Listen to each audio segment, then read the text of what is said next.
God, I can't hear that song without thinking of Botanic Stage's Get Wario Money. Anyways, welcome on in, everyone. Hello, Zeno. Hello, Lizard Man. We are going to finish Harvester, and I want to be done with this game. So we're going to do that. Hey, Bal. But yes, this is the finale of my October marathon. I will not be streaming again until November 10th. I'm taking a week off in the rest of this week. Going to be a bit before I see you guys again, but I have good stuff planned. Lots of good stuff. Lots of stuff. Bunch more games I want to stream. And I'm finally going to get around to Hollow Knight. It's going to be great. Finally going to play Earthbound. Okay, now, this man, don't do that. No, do not. Stop. Stop yourself. Alright. Say what he says. I am autistic. I just say things. I don't really think about it. Kill him! Kill him! Kill him now! Anyways, we are back in Harvester. We are on the second floor. I am looking for the Chessmaster's room.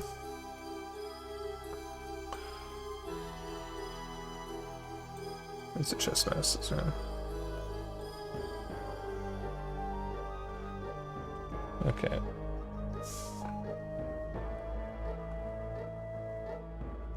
Oh, hello. Oh. No. To the right of the secured doors, you'll hit another intersection. Go north from here and you'll find a door flanked by two brook-shaped ashtrays. That is the Chessmaster's room. Left here, and there's a room belonging to Mr. Kane.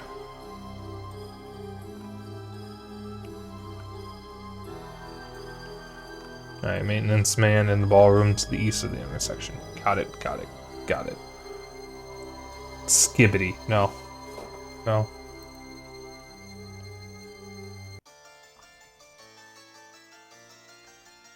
I am the chess master.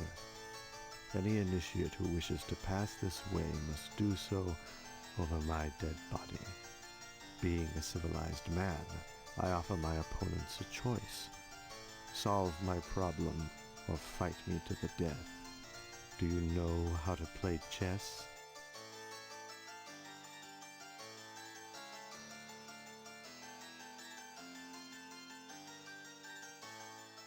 So, I could play chess with him. However, I'm also invincible, so I'm not going to. Chess is a civilized game.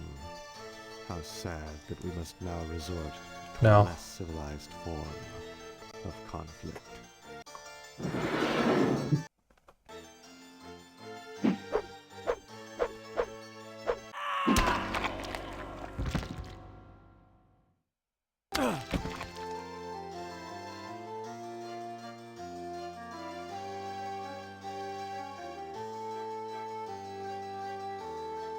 Oh, I didn't think they would show it. Jesus Christ.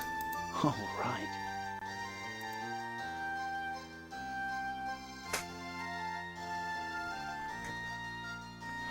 Alright, we got the Chessmaster's key.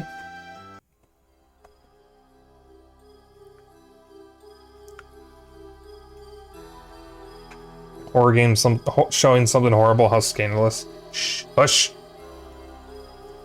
He kills himself either way. If you beat him at chess, he'll kill himself. If you lose against him at chess, he'll summon the piece anyways, which if you kill, he'll kill himself anyways.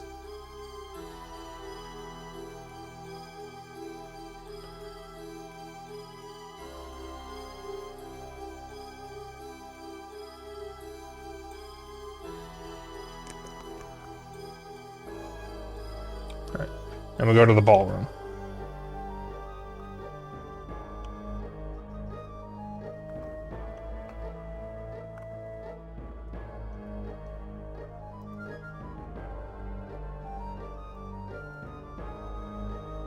I guess we'll see if my cheats are still active.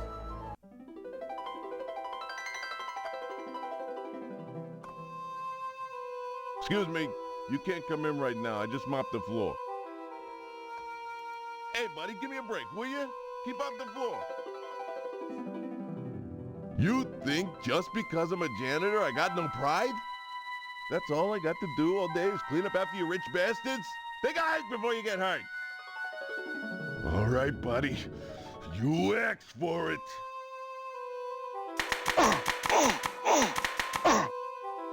Yeah, I'm still invincible.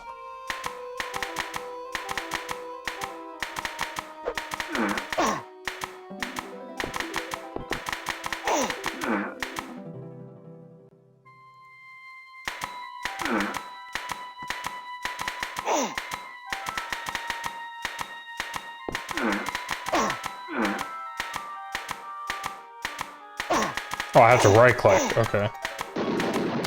Alright. Forgot I had to right click to shoot. I want my size back.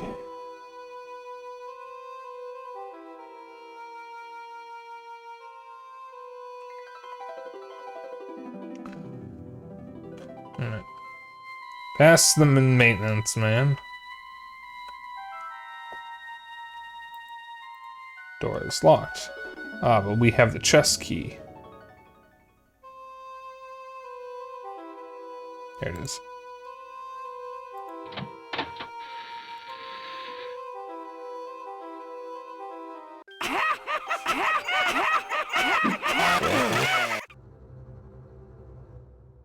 Huh?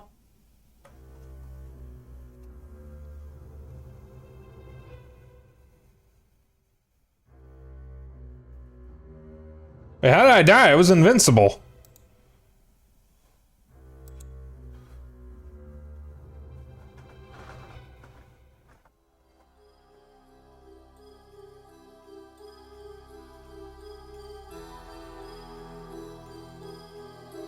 Maybe I do?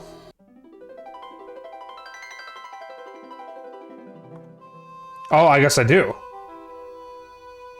Excuse me, you can't come in right now. I just mopped the floor.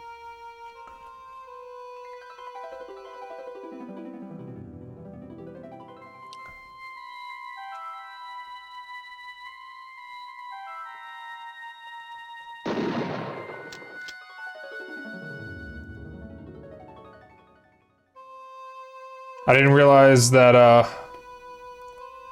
the janitor had actually almost killed me. Hey, buddy, give me a break. Hey, buddy. You think... Alright.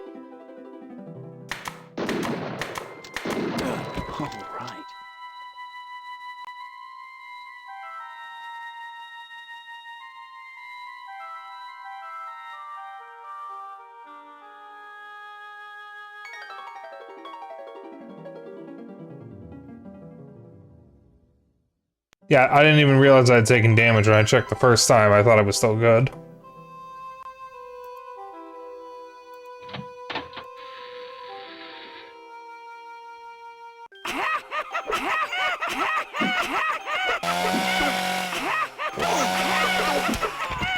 Alright. Grabbing the chainsaw, you add it to your inventory, hoping it will come in handy. You can also find a Cupid doll and something that looks like a key. Yeah, I'm still invincible.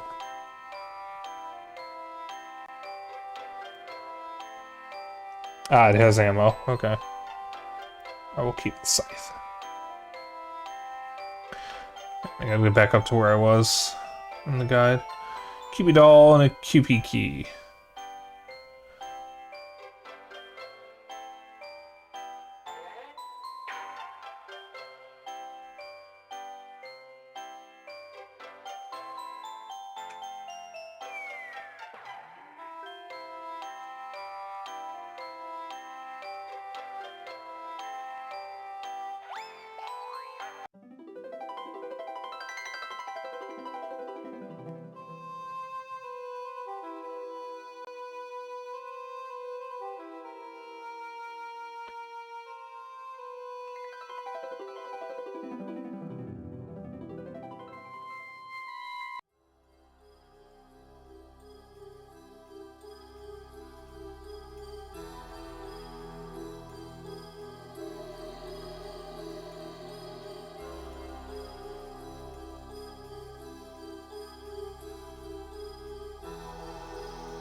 Okay.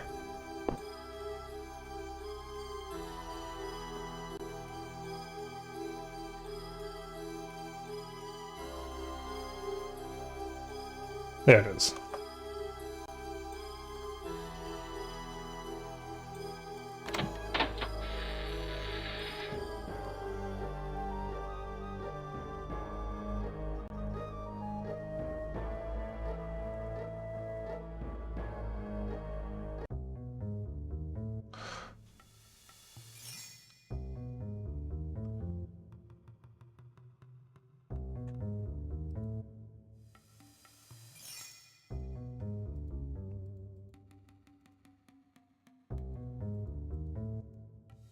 Got 2 flags.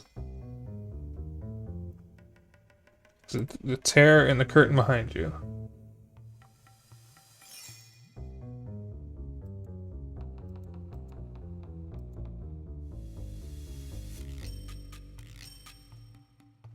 A sandwich.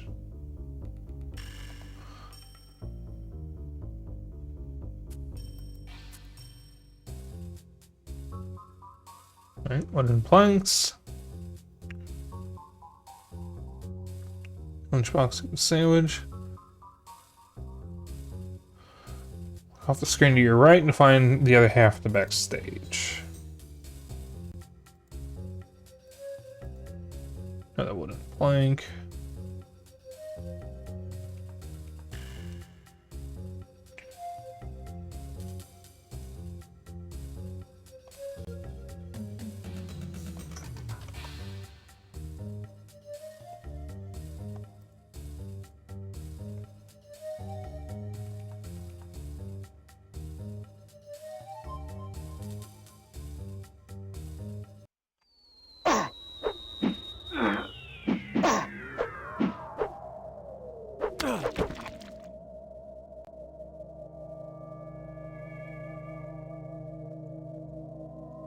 Oops.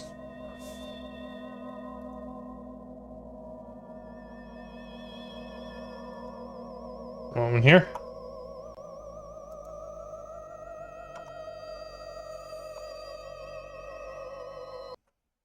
Oop.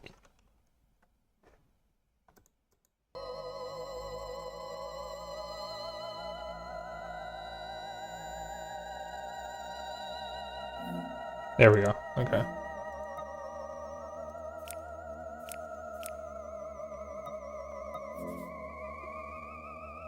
There we go. I forgot to turn off notifications. My bad.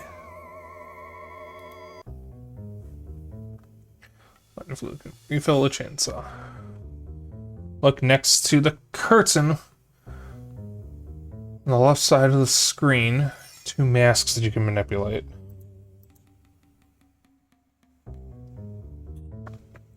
Click the white mask on the left 4 times. 1. Alright. 1, 2, 3, 4.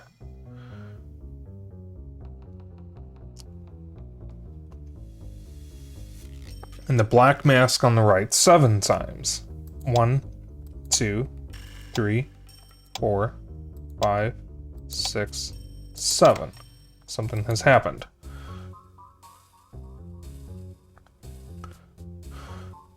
Head south to the other half of the room and you'll find some familiar clothes as well as a door.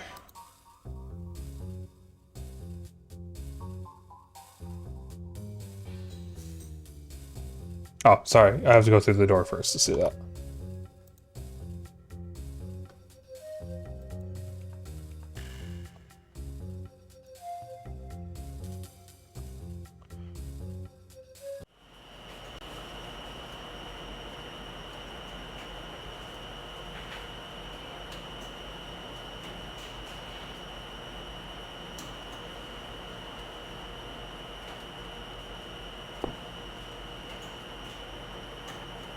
These look like Stephanie's clothes.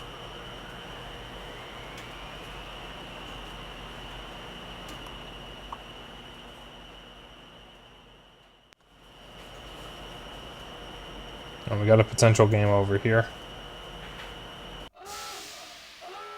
Alright.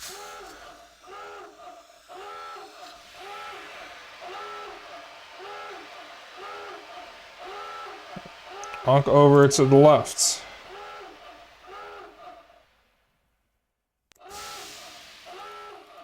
Pipe. Wrench. Continue left.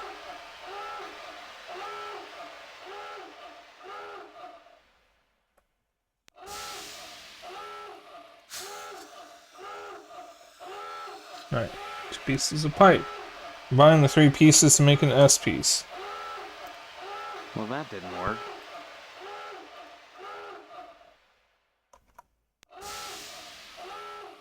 Turn to the middle section of the room.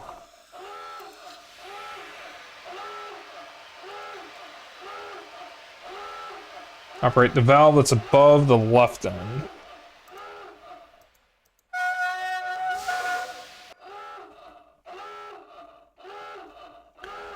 To prevent steam from flowing. Use the wrench on the broken pipe.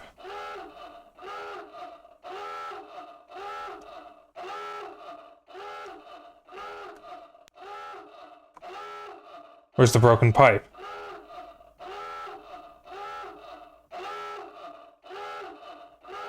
Oh, running from the valve on the first boiler to the second boiler. There it is. Alright. What is it?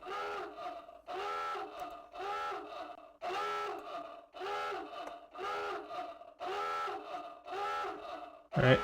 Use the S pipe on the valve.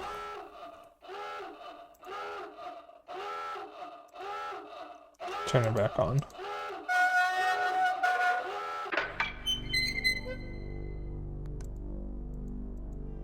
Damn it. Alright, we're good.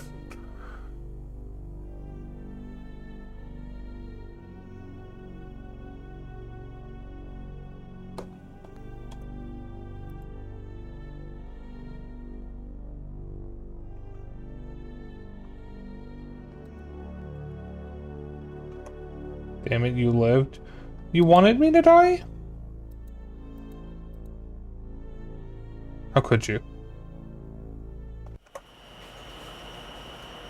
Oh, I can use the wrench as a weapon. That's cool.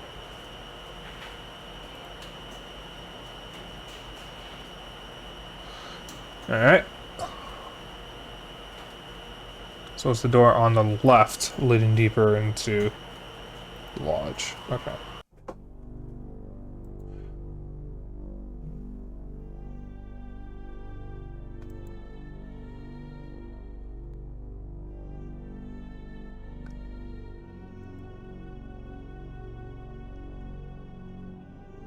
Oh, you mean Steve says damn it like he wanted to die? 'Cause I don't think I said damn it.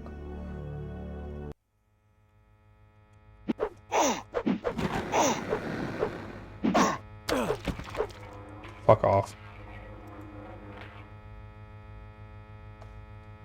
Yeah, I'm missing with the jokes today. Yeah, we all have those days. I don't think I'm really all that funny most of the time, so I just say things and hope something works. My funniest jokes are just referencing memes, honestly. I don't know why you guys watch me. I'm not funny. Funny things happen to me, though. Alright, Christian will attack you.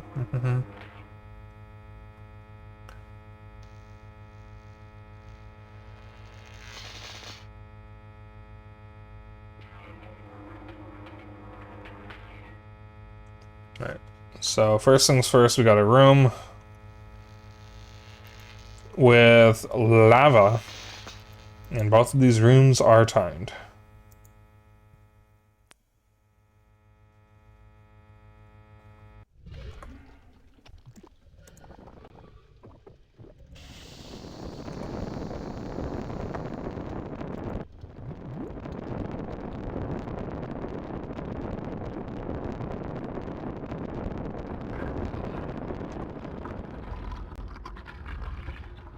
Well, that didn't work. Oh, man. Damn it.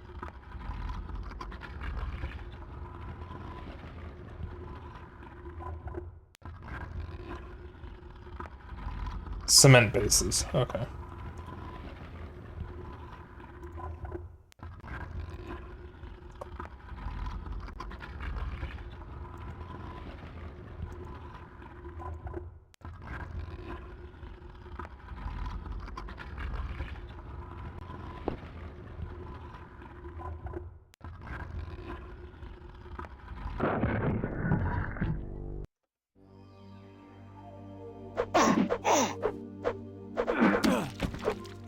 Ugh. Goddamn.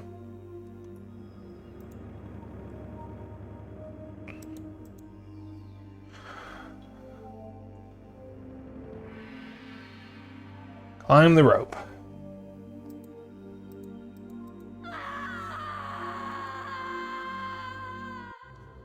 Alright. Damn it. Nail gun. Ammo. Alright. Almost at the end, just a dozen or so more rooms to go. Nails, I got that. Door on your left. This is the temple of the mystery of abstinence. Do not eat of the food or you will be punished.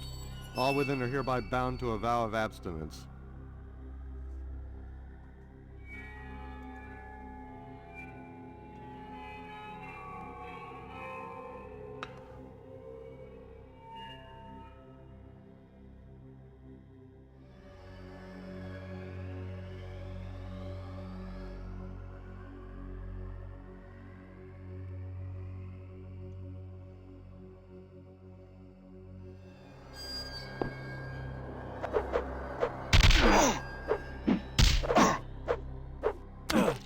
This is the temple of the mystery of abstinence. Do not eat of the food or you will be punished. All within are hereby bound to a vow of abstinence.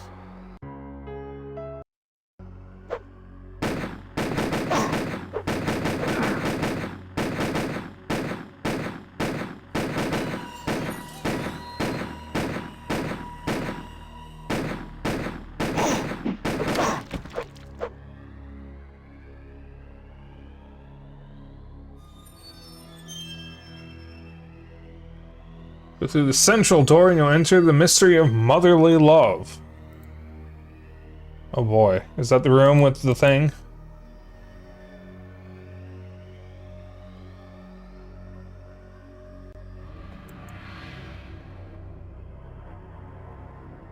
Yep, this is the room. And some mothers complain that their children don't come to see them. Mommy, you're so good. You're so good. Shocked? This is the mystery of motherly love. Everyone says motherhood is fulfilling, when in reality, it's draining. Oh, yes. I'm such a pessimist. What you must think of me. You don't know the half of it.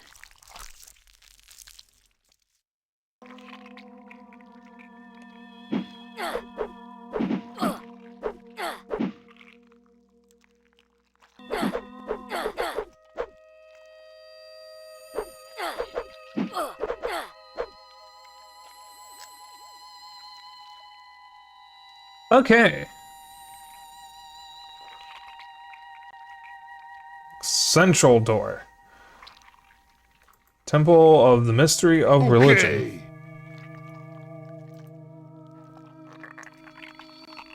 Do not like the squelches.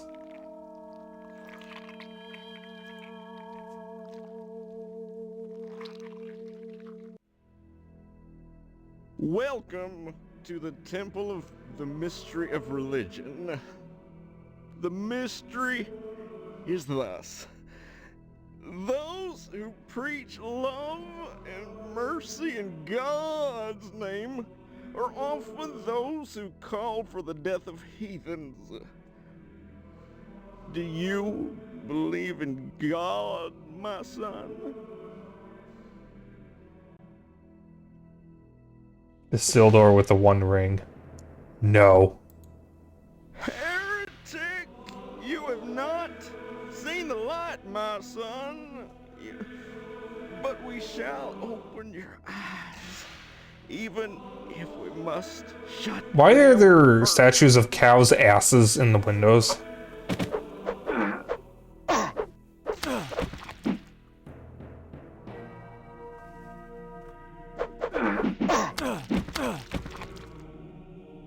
Oh, he just exploded. My guy just exploded. Alright. Door on the left. Okay, the guide says the next room isn't pretty.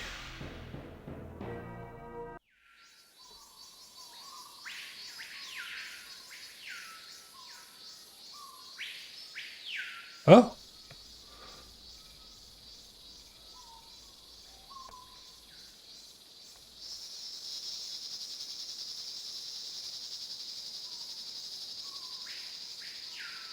What do you want here?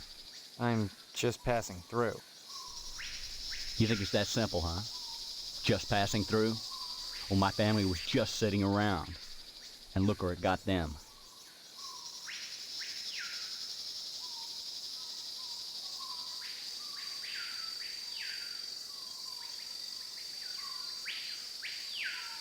What of it?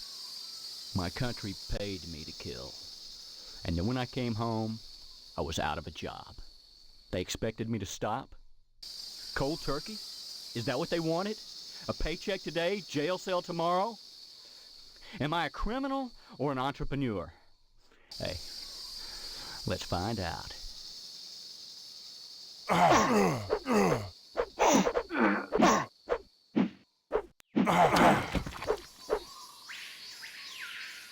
Not sure what that said.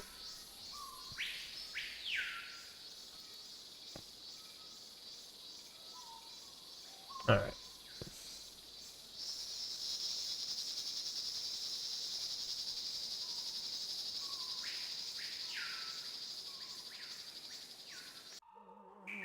Welcome to the Temple of the Mystery of Flesh, Steve. Have a bite? Mr. Potsdam? The mystery is this. Sometimes you have to lose some meat to get some meat. They wouldn't let me in until I demonstrated my worthiness. My invitation came after I buried Karen alive. That showed initiative. And her spinal cord was your ticket in, right? Yes, but to be initiated into the mysteries of the harvest, I had to do one last thing. I let them into the house and into Stephanie's bedroom.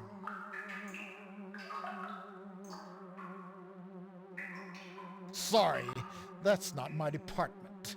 Now I'm a butcher. You should have gotten your dad to hire me on. That way, you could have been the boss, instead of the prime cut.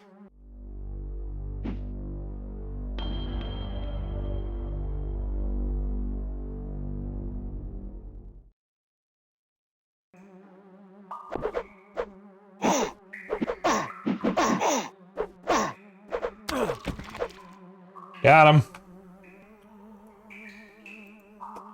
Why do you keep saying, ah, the French every time Mr. Potsdam shows up? Am I missing something? Is he the same actor as that guy who, from that gif you post sometimes of the guy going, Mwahaha le French? It's not actually that actor, is it?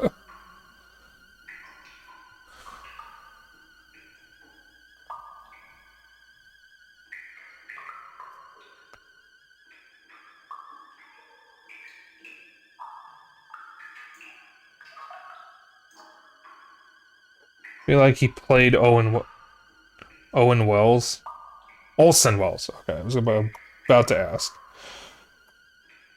Alright. So there's one slight problem with this guide. It tells me to go to the Mystery of Lust, but it doesn't tell me which of these doors is that room. Oh, we found it. Hello, handsome. Looking for a good time at a reasonable price?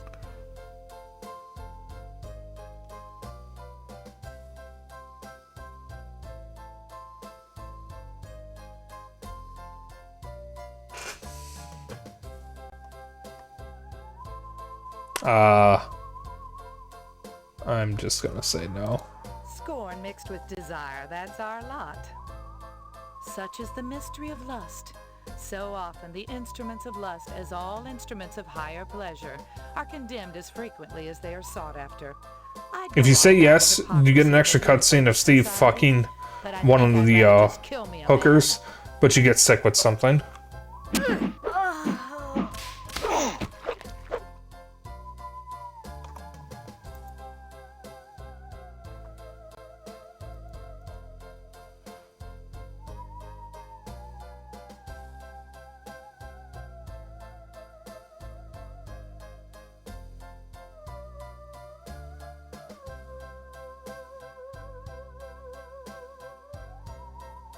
Alright.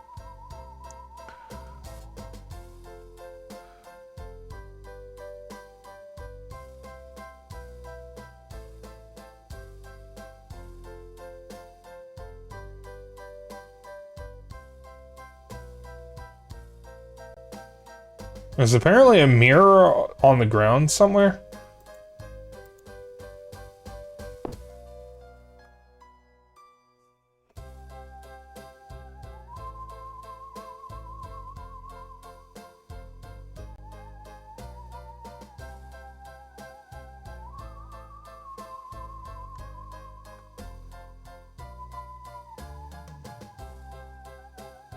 On the left side of the room, but I don't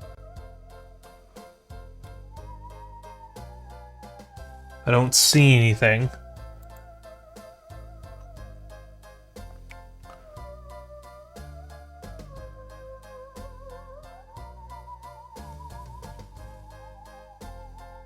I don't see a mirror. See the red chair in the corner? No, it's not highlighting anything, it's just something making a move.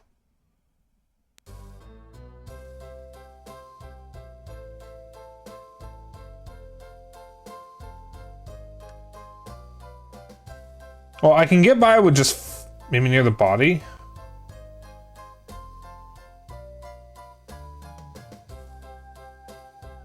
Wait, I found something. Yeah. This door is locked, of course it is.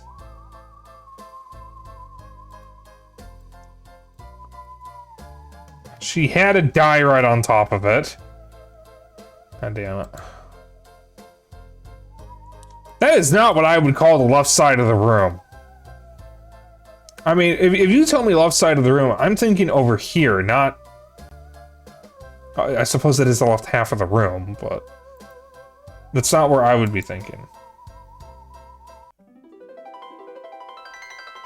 Welcome to the Temple of Beauty. And am I not beautiful, oh man? Look at my hair, black as a moonless night. Look into my eyes, deep pools of desire. Look at my complexion, pale white and glistening. And what else? And what else? And what else? Oh no, look at me. Do you see that? I'm fat!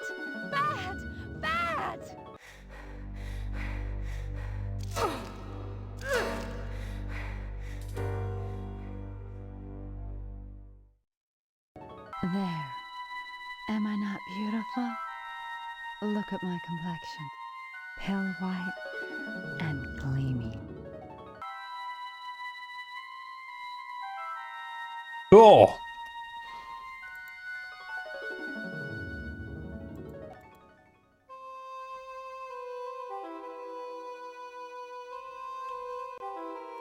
I can just leave, I guess. Welcome, Initiate, to the Temple of the Mystery of Pain. The mystery is thus. The simple manipulation of nerves may break one man, and yet leave another unmoved. The physiology is the same. All nerves sing alike, yet the results differ. The question can only be answered by paradox. Although the body functions according to the tenets I suppose torture is another thing I should have added to the content pain warnings. is an art. My implements are simple things, like a painter's brushes, from which beautiful complexities spring. Different stories brought forth from different canvases, with the different application of a stroke. I invite you now to torture this man on the table, to explore this blessed mystery yourself. Otherwise, I'll have to teach you the lesson myself.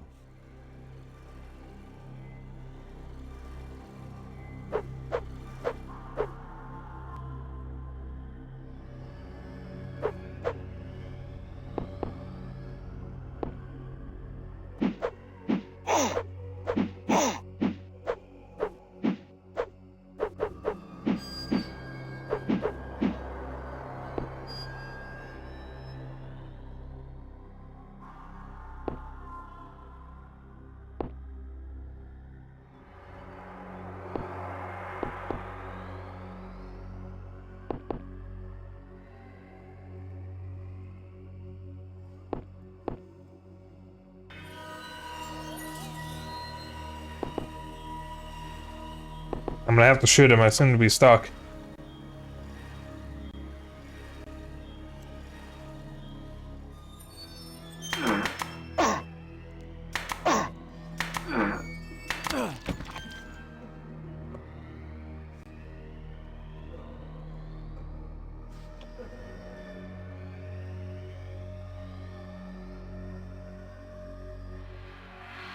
Alright, syringe.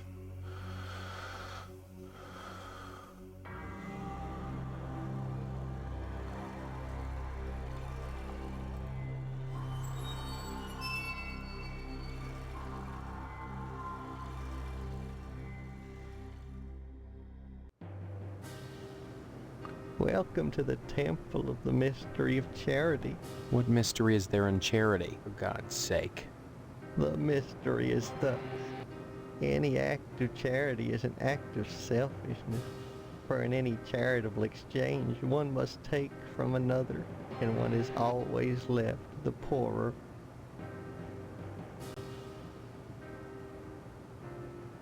A feeling.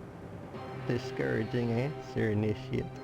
You see, though I am needy, I do not consider myself a beggar so much as a taker. I require charity, initiate. Give me something. Charity is a loathsome lie. The only gift that keeps on giving is death.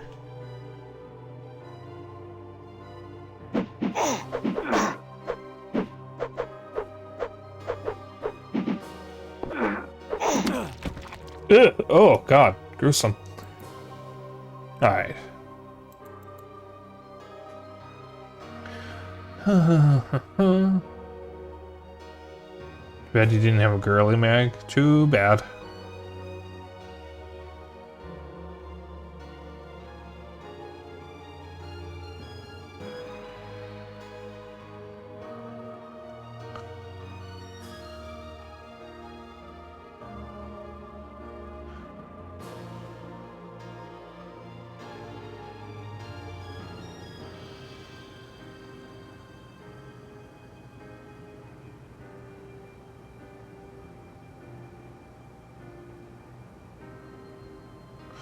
Next room is the... Alright, exit on the left. Okay.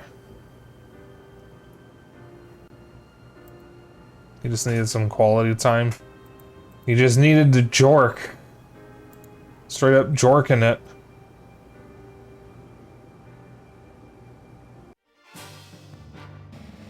This is the Temple of the Mystery of Mercy. You're just in time for our little retirement ceremony. As part of your initiation, you'll be required to execute them. That's how old people are disposed of at the lodge. And each member is expected to do his share. In that case, you'll have to get past me. Thus is the mystery of mercy. Life is a competition, and mercy a perversion of the natural order. When you extend mercy to a competitor, you give him a second chance to beat you.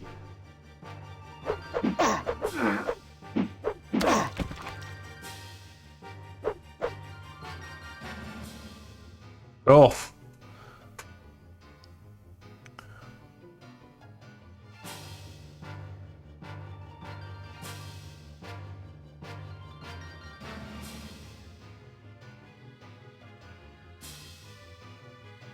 Oh, chat, we're almost done.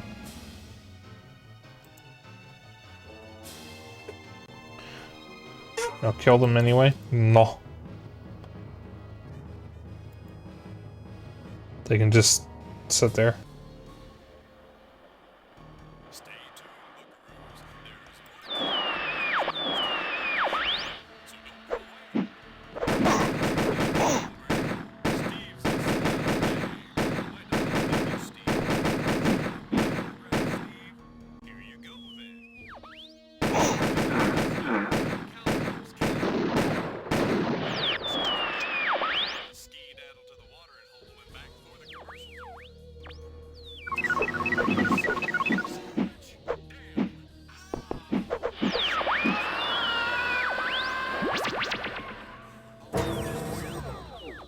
Like they're like super boomers, they're probably racist. Well, I don't need to kill them, they aren't threats, so I'm just gonna leave them alone.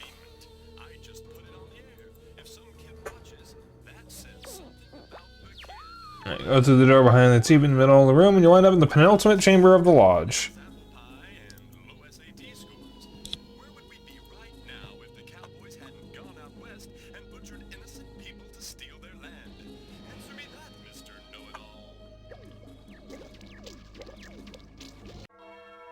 Welcome to the inner sanctum, big guy. Principal Harold?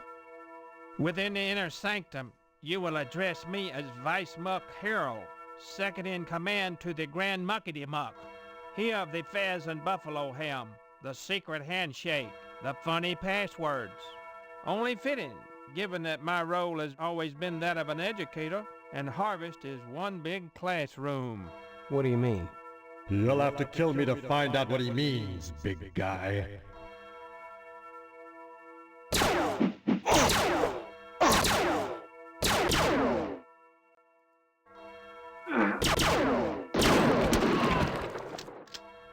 I didn't mean to shoot the principal, but that works out.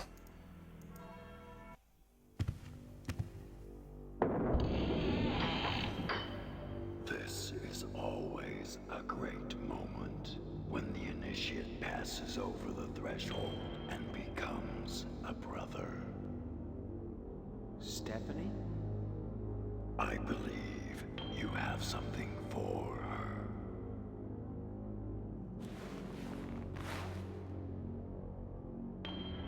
Ring the bell and win a prize for the lovely lady. Or is it win the lovely lady as your prize? Enough games. Agreed.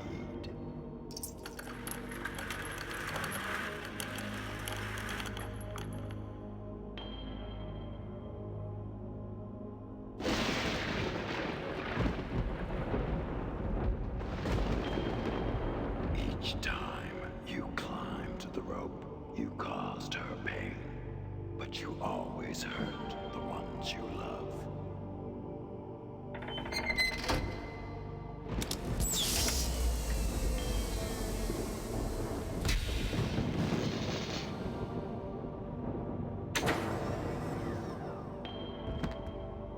Is that all you require? I want an explanation. Of course you do. There are no such things as monsters. And yet, you've killed monsters. Everything in Harvest is just slightly askew. This is because, as advanced as our technology is, we cannot make the sim any better than this. The subject's subconscious always warps it in unpredictable ways.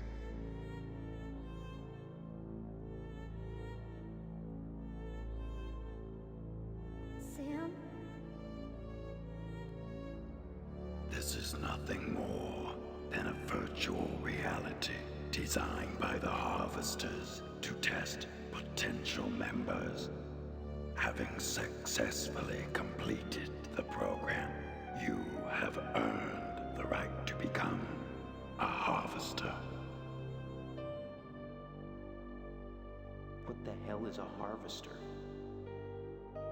The hand that grips the knife that stabs, the ones who move amid the crop and harvest the fruit.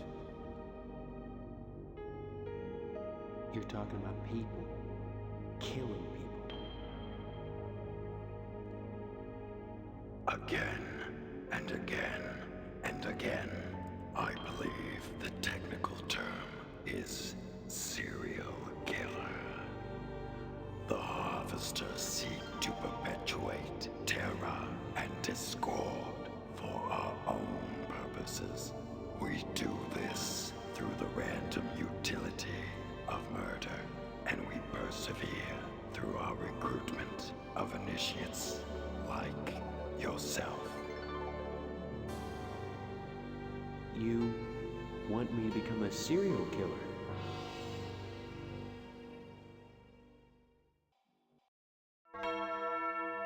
This entire reality has been engineered to break down your resistance, to desensitize you to violence. Now you may become a harvester and re-enter the real world, or stay in peace with young Stephanie and spend the rest of your life in the construct known as Harvest. What is the real world at this point? Right now, you are suspended in a sensory deprivation tank, wired to a VR tech. If you don't join us, we will terminate your life support, and you will be dead within minutes. Those last minutes, however, will seem like a lifetime lived in Harvest. You will marry Stephanie and die peacefully of old age. You're presuming a lot. Aside from you, she is the only real person in Harvest, suspended in a tank, jacked in just as you are. I assume you'll want to spend time together. If I stay. Of course, having completed your ordeal, you may leave with her as you intended and enjoy your victory. If, on the other hand, you wish to join us, the cost of exiting the lodge is the same as the cost of entering the lodge: a skull and spinal cord. Hers. No. You couldn't kill me. These harvesters, they put people through this torture to give them a taste for killing. The way to beat them is to deny them. To live out your life here. With me. You're thinking about killing me, aren't you? Didn't you hear what he said? I do exist. If you kill me here, I'll die for real. And I'll feel all the pain, all the terror, because I'm real. Well, after all, what's a murder without pain and terror? We will feed the pain impulses directly into her brain and then pull the plug. You will be a murderer, this time for real. So what will it be? Life in Harvest, or life as a harvester? Choose now.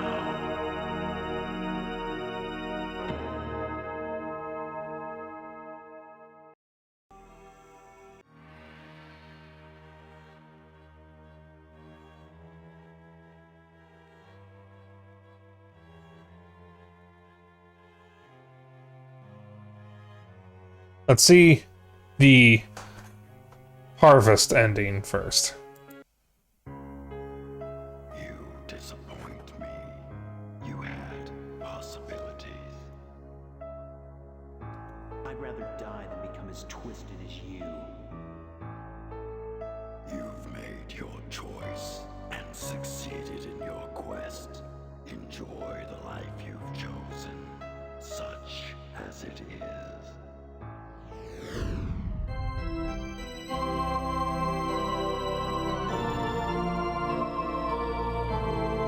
Wait, he's the one who gets us married?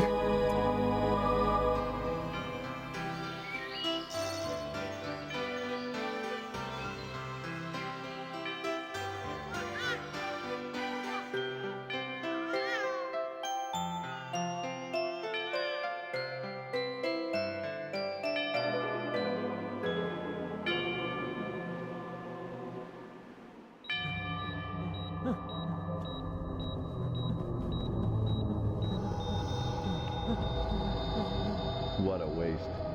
This kid could have been something. Never looked back. We got 2 more to plug in. There's gotta be a better way to develop these serial killers. This is scientific. You want we should go back to the old way? What old way? Good breeding.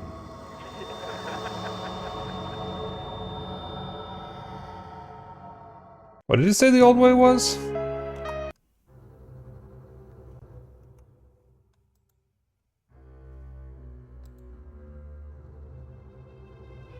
Good breeding. Okay.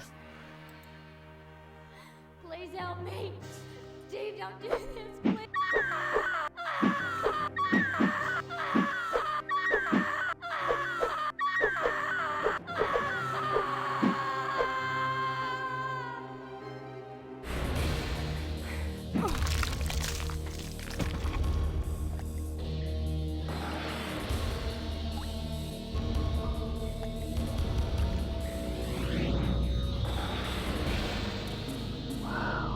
That was neat.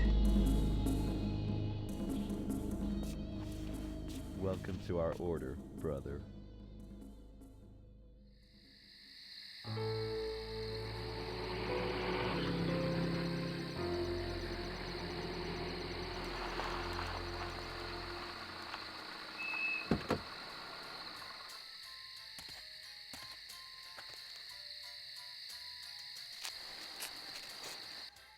Where are you going? Nowhere.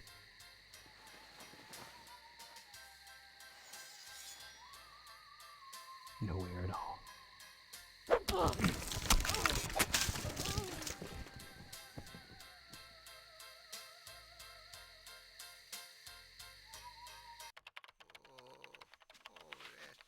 What are you doing, son? Playing harvester. That thing? I looked at it the other day. The very thought. Breeding serial killers. It's disgusting. It's cool. You'll rot your mind playing games like that. Don't you know people who watch violence become violent themselves? That's bullshit, Mom. No, it isn't. Why do you think they started cutting the violence out of those Roadrunner cartoons? Roadrunner cartoon. Roadrunner cartoon?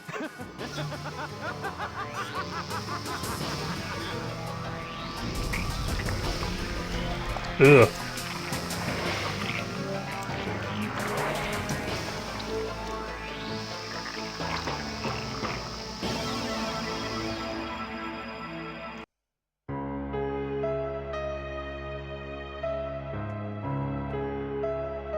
So from what I understand, this game was made as a response to the moral panic over Mortal Kombat and Night Trap. What I don't quite get is if it's a weird criticism of violence in video games, or if it's mocking the moral panic, because you could argue that it is in agreement with the moral panic and just taking a very weird approach to doing so. that in order to win the game, you have to become the very thing that the Moral Panic is accusing gamers of becoming. Or of being. But it also makes sense to say that it's a criticism of the Moral Panic by just amping it up to a ludicrous degree. I'm not quite sure which one it's supposed to be. But either way, that is Harvester. Maybe both. It could be both.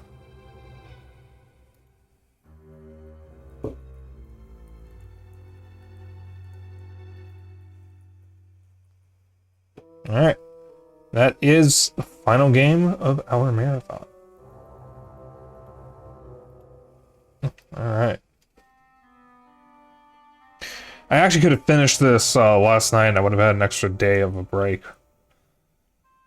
Too bad, so sad for me. Just add this to my notes.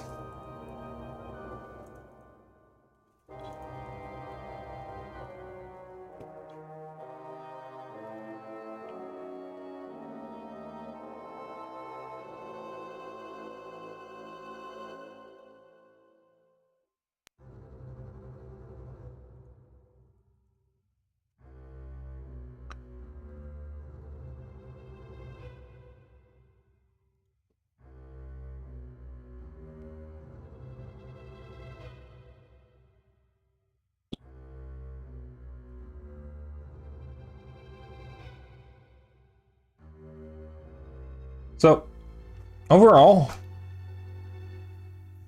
and earlier extra, when we have time, I will show off some levels from Once Upon a Katamari. So before we go, final thoughts on Harvester. It sucks. It's not very good. Puzzles aren't very interesting. There's a lot you can do in the game, though. There's a lot of characters you can just kill. You can get a lot of random game overs. And some dialogue changes based on the events of the game. And all that is cool. But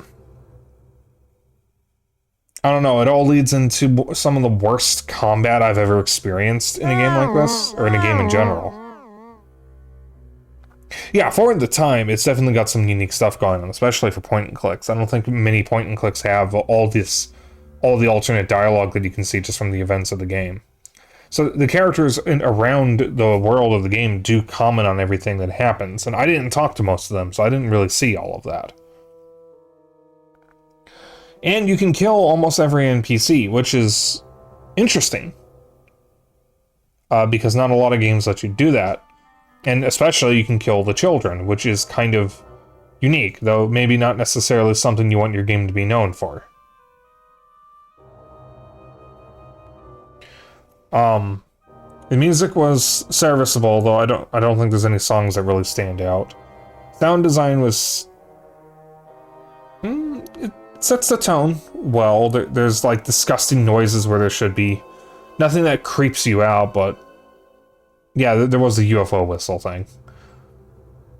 The voice acting actually wasn't, given the developer, the time period and whatnot, the voice acting was actually pretty decent. I think some characters were a little too quiet, but maybe that, well, no, some characters were definitely quieter than others.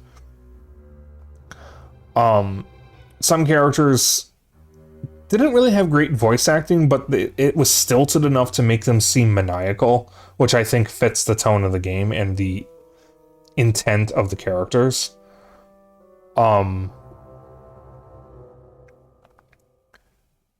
But I don't think many of the actors in the actual cutscenes were voiced by their physical actors. I know Steve wasn't, and it's his physical actor that got arrested. So, his voice actor wasn't. So it's kind of hard to say if the acting really worked, because at least for Steve and possibly some other characters, the voice actor and the physical actor are two different people. But with the minimal amount of FMV cutscenes there are, I think it was okay. Acting was trying to be less serious. It's very clear that the actors were not taking this seriously, and that the game itself does not take itself seriously. It is not a serious horror game. It is meant to be provocative and like weird. It's meant to be weird and to be nonsensical. It's a shock horror game, yeah. I will say, I have played Flash games that were equally as shocking and were far worse than this. So, credit where credit is due. Like, now, keep in mind, I say this game sucks, but I actually enjoyed my time with it, as weird as that is to say. Because this is something that's been on my list to play for a very long time.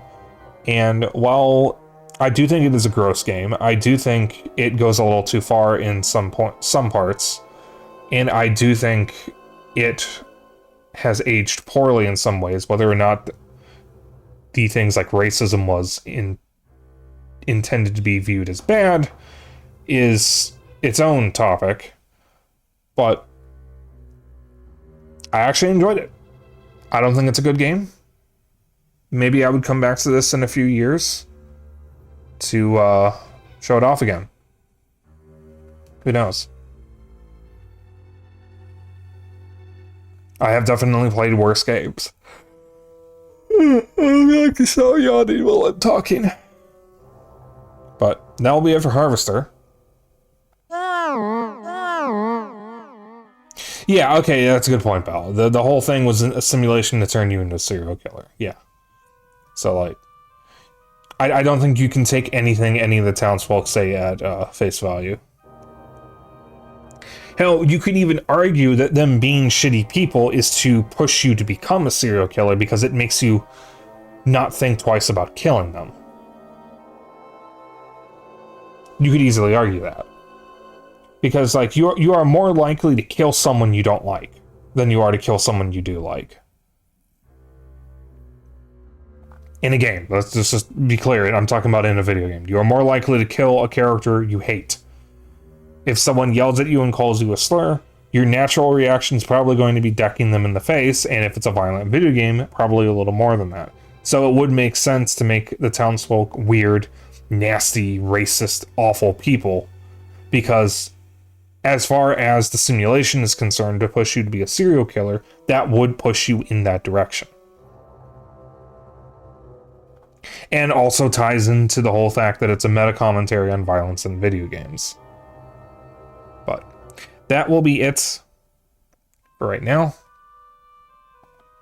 I am going to put my Steam Deck away and swap to my Switch. So bear with me. Let me actually close out of this game. Yes, quit Harvester. Alright. It's going to take me a couple minutes. And I'll be right back. So we're going to go to the intermission. So while I'm getting set up, grab a snack, grab a drink, go to the bathroom, whatever you need to do. And I'll be right back.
Hello.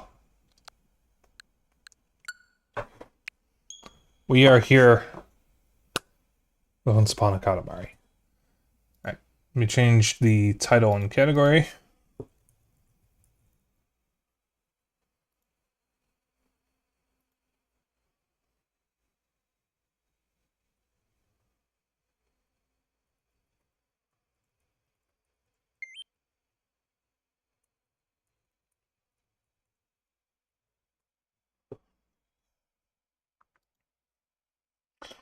Alright.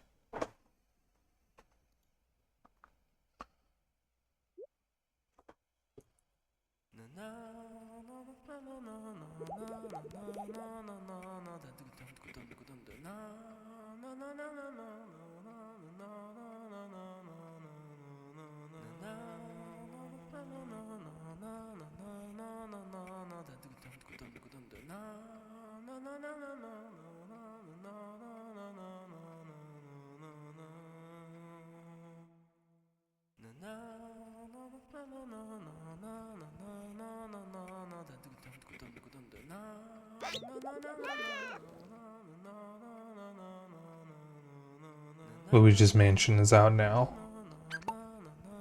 I will be playing that tomorrow. But cute.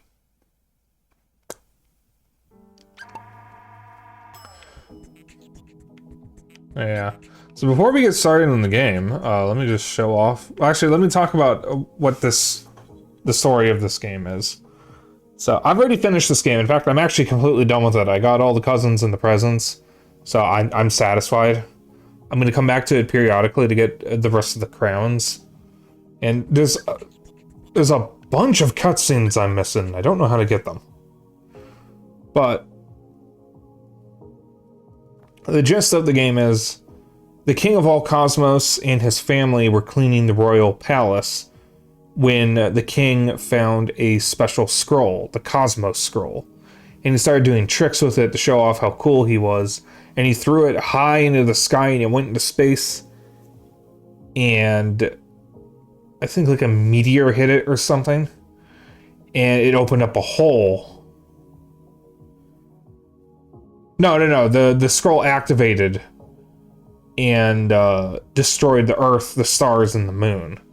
So, with no planet to roll things up on, the king tasks the prince and the cousins to go back in time through Earth's history to roll up memories of Earth in order to bring back or remake the stars and planets of our solar system, and then plug the hole in the Cosmos Scroll and restore Earth.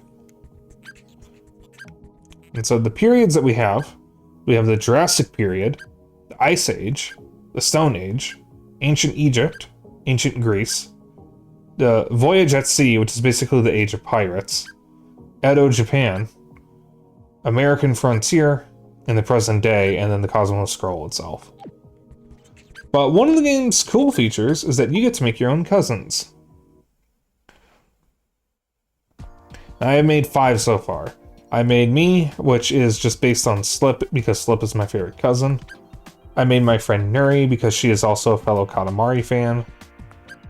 I made Dennis based off of his custom character, because he is also a Katamari fan. This next cousin I made based off of a shitpost.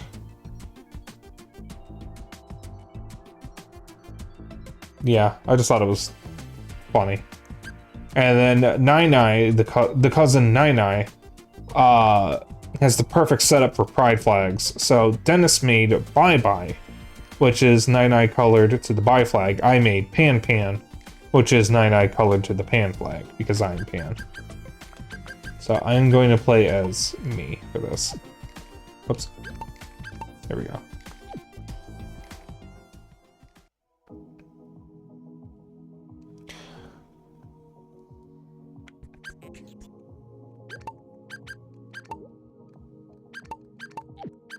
Alright.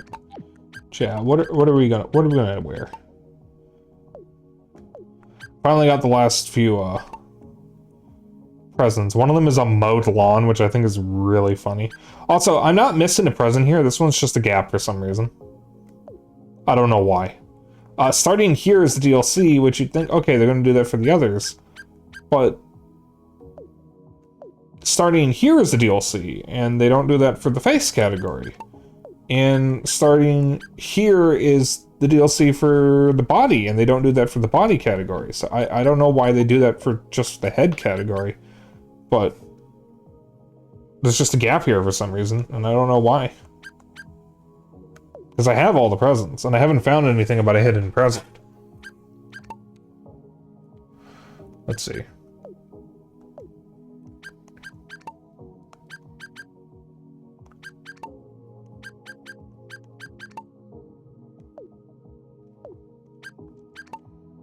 Let's make the headphones. Mask's the wrong color. Good, cool eye patch. Yeah, the scarf. We'll just do that. Actually, no. We gotta do this so I have my suit. Except it's kind of hard to see on this color scheme. So I guess I'll go with the scarf. All right. So my plan was to just show off some of my favorite levels in the game. So that's what we're gonna do. We're just gonna go era by era. Oh damn, I have 100% of the Jurassic period. I didn't even realize that.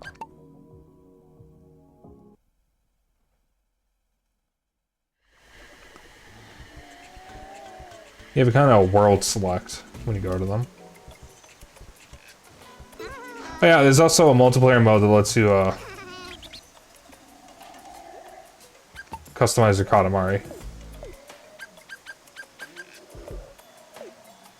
And then by playing it, you can earn more Katamaris. Pretty cool.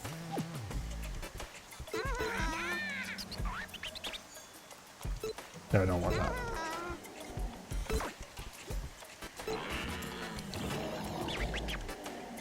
Alright.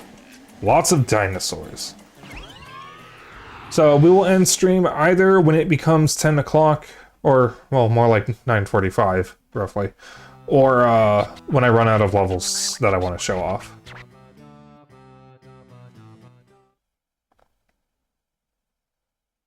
I love this game. I am so happy we have a brand new Katamari game that actually reaches the highs of the first two games, because there have been a bunch of Katamari sequels, and I like the Katamari sequels, don't get me wrong. I like Mean My Katamari, I like Beautiful Katamari, and Katamari Forever is okay. I haven't really played much of that one, to be honest. But like, none of them are as good as the first two games. None of them, or they all have like fundamental problems that make them hard to positively compare to the first two. Like Mean My Katamari, for example, the PSP one, repeats a lot of the level layouts. So there's a lot of missions, but none of them really feel unique.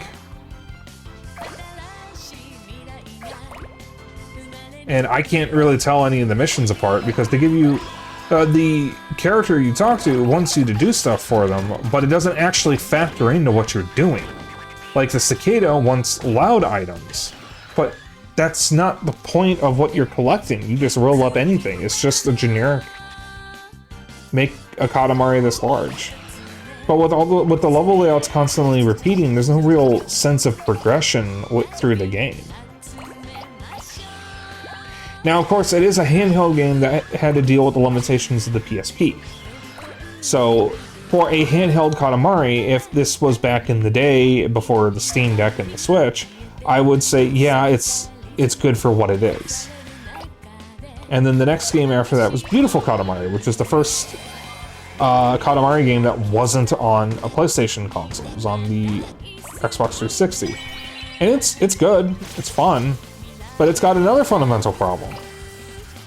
Half the game is DLC. The game is actually really, really short. And to extend the game, you had to buy a bunch of DLC levels. It's actually, annoyingly, mostly DLC.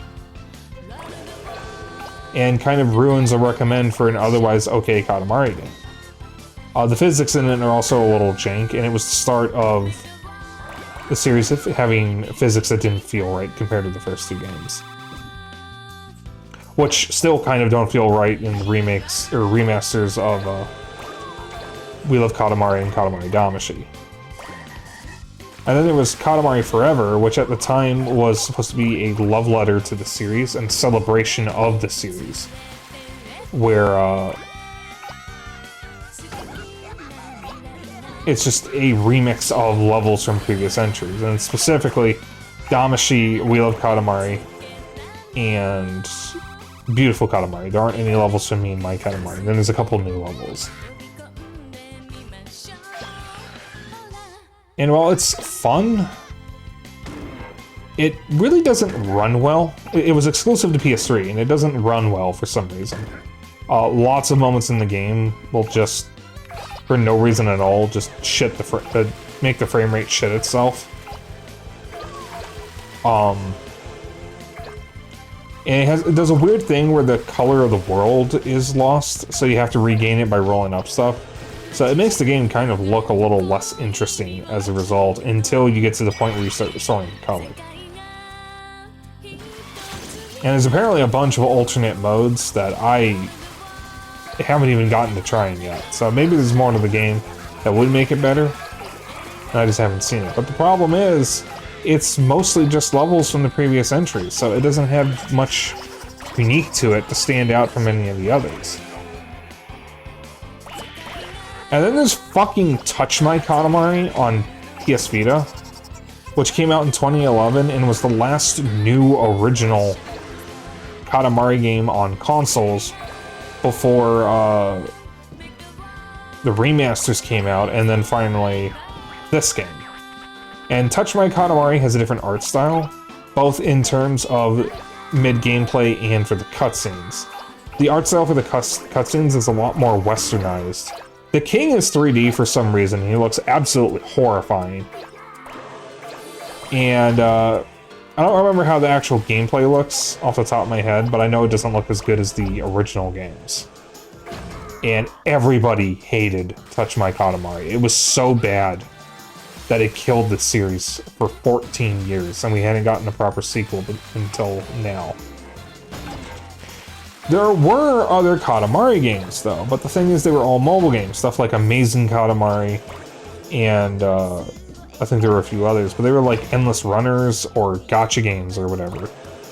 And that's not what people wanted from Katamari, for obvious reasons. People wanted to roll shit up.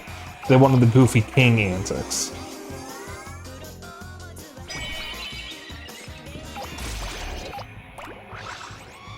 But, that all changed earlier this year in 2025, or 2025 earlier this year, when a new mobile Katamari came out exclusive to Apple Arcade called Katamari Damacy Rolling Live, which was a brand new entry that was a proper Katamari game on mobile, where the King of All Cosmos got into live streaming and wants you to help him get views by rolling up stuff and giving fans what they want. And it has a kind of modern, funny premise for the king, which I like. But it's exclusive to Apple Arcade, so if you don't have an Apple device, you can't play it. And I don't know if there was an exclusivity period or what, but it is still exclusive to Apple Arcade, so I can't actually play it. I have an iPad, but I don't use it anymore. God knows if it even still turns on.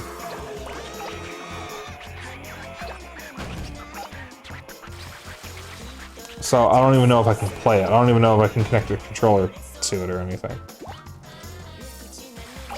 And then this came out, announced at a Nintendo Direct earlier, or a few months prior, and was the first console Katamari that wasn't a remaster since Touch My Katamari. And I am very pleased to report this game is peak. It's so good. It's not as good as We Love Katamari. It has a few quirks to it that aren't too bad, but they are kind of annoying. I have yet to fail a mission, but I did have to restart a couple missions because I got stuck. I got stuck a couple times. Once you know where you can get stuck, you can kind of try to avoid it. But when it happens the first time, it's going to be frustrating. And I did encounter a couple glitches. This game has crashed on me twice. But I don't know if that's just the Switch version, because I got it on Switch because I wanted it physically and I wanted the handheld version. I don't know if that's in the other versions.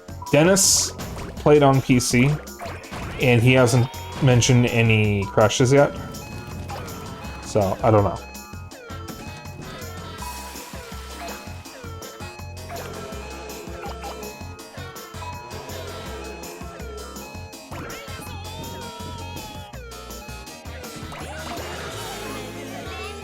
If I had to place it on like a tier list or a ranking, I would call it the second best Katamari game, only behind We Love Katamari. So if I had to go from like, of the ones I've played, because I haven't played Touch My Katamari or Rolling Live, I would say the best one is We Love Katamari, and then going down the list, it would be Once Upon a Katamari, Katamari Damacy, Beautiful Katamari, Katamari Forever, and then Me and My Katamari. Hi Dennis, we were just talking about you.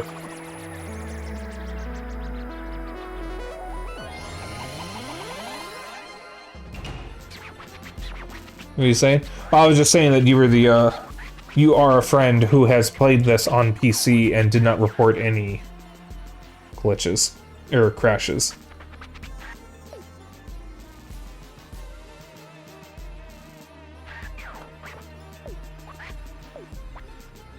I also may or may not have bought the game for Nuri, and she was streaming it earlier, but she had to end stream early, unfortunately, because she was so exhausted. So. No issues on PC for you. Nuri was having a resolution issue, but she apparently had that problem with the remasters as well, where the game just wasn't saving the resolution.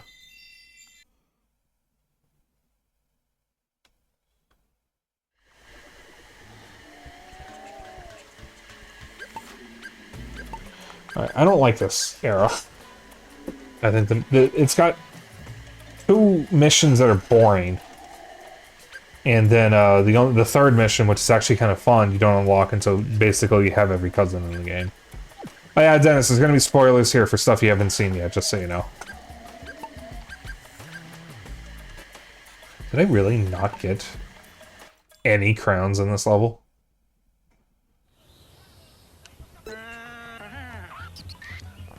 This level's funny.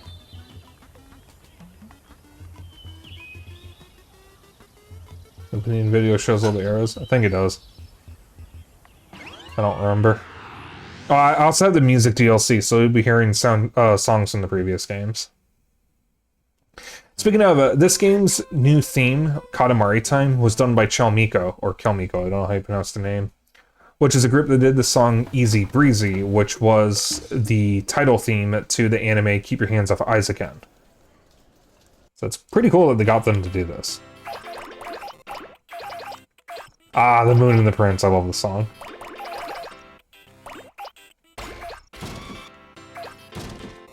Oh yeah, the yokai level is really good. I love that. That level's really good, yeah. It's also where you get Slip, who's my favorite character. I didn't want that, but thank you.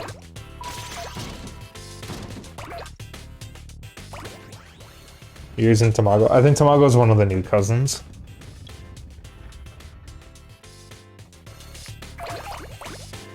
So for this level, we are making a Haniwa. A Haniwa is an old burial object, or a burial item. Funeral item is the word I'm looking for. That was often buried with loved ones. Or something like that. I'm probably butchering what they're used for, but the gist is they are burial items. You bury them with the dead. And they're what the gyroids are based on in Animal Crossing. Which is really funny because that means anytime you dig one up, there's a corpse nearby. You can also get an item of them in Pikmin 2. And I think the notes for it comment on the uneasy feeling that Olimar gets when looking at it. Of course, this game also introduces a new cousin, a Haniwa cousin named Clay.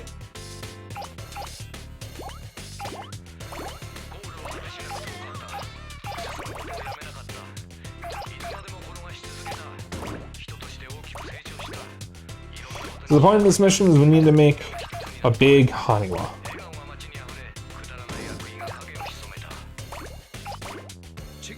So we're just rolling up stuff and then we gotta roll in the oven.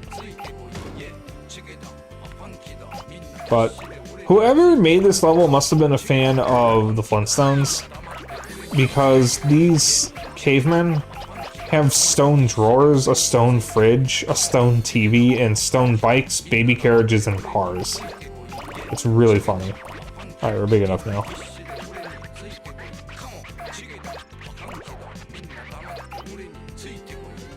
We can't actually roll up people and animals, though. They'll just run away. I think we're technically setting them on fire. Kinda like the campfire level.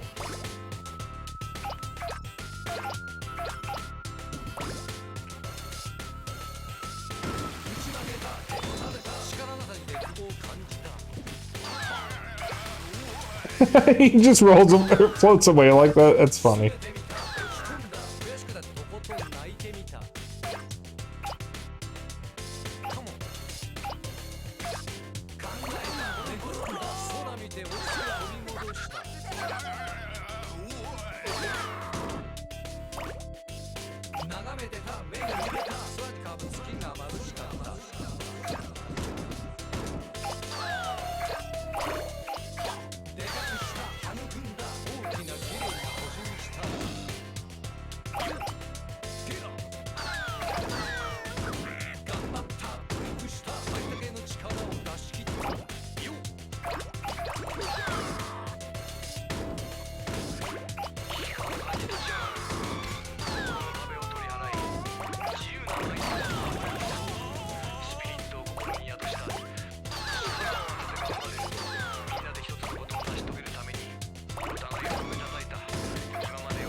Alright, that's right. Perfect.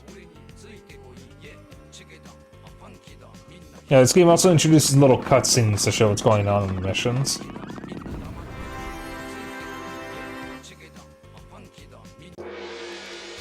We made the king! Yay!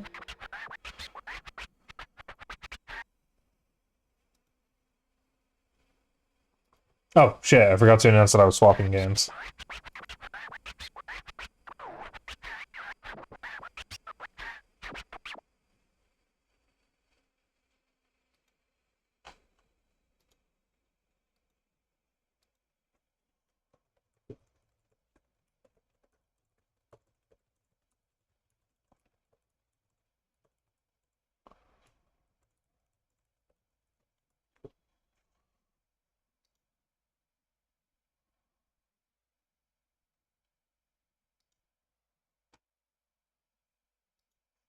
Alright, there we go.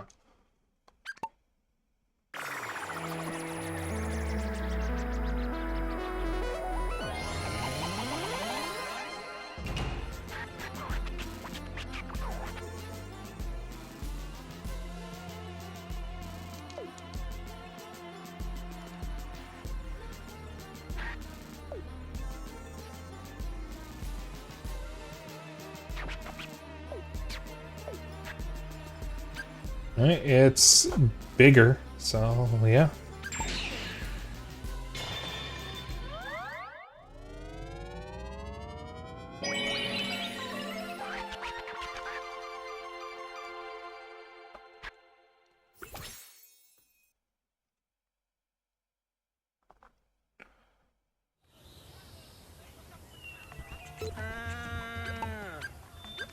Alright.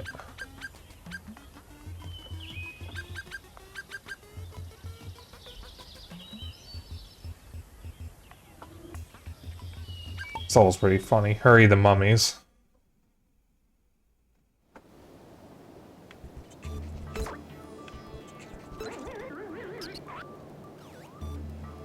In this level, this mummy is trying to go to sleep, but nobody else will go back to their coffin, so we have to roll up everyone.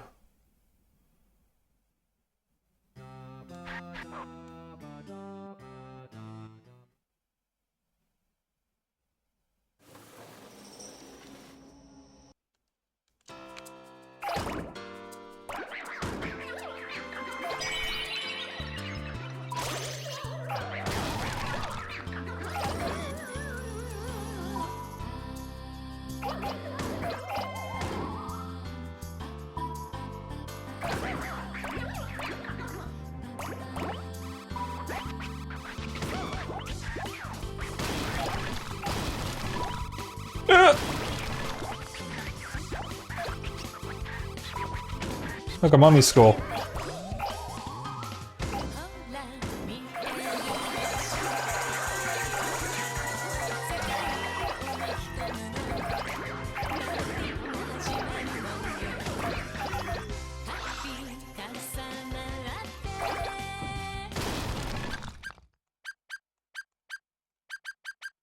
Hey, Zena, look, it's Senate.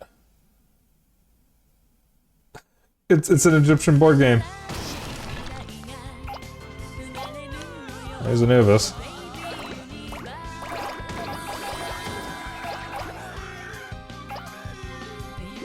Was Anubis the original furry? Or rather, were Egyptians the original furries?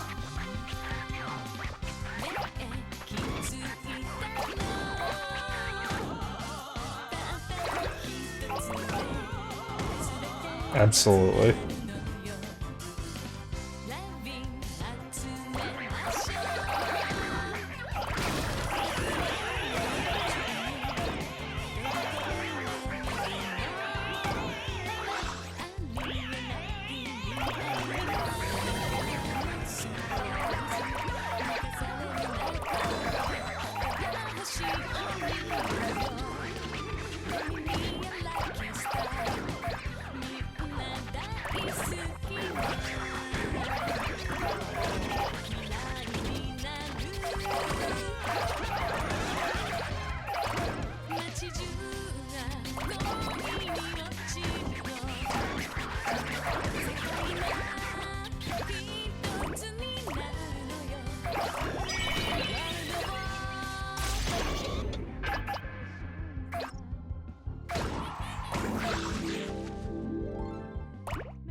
Yes, the crocodile mummies count for the mummy count.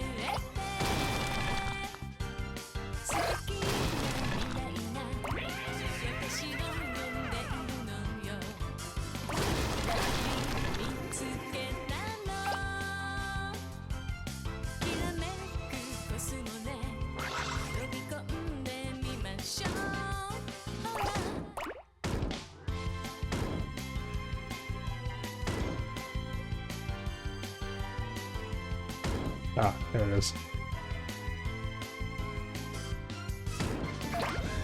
How did I miss these guys?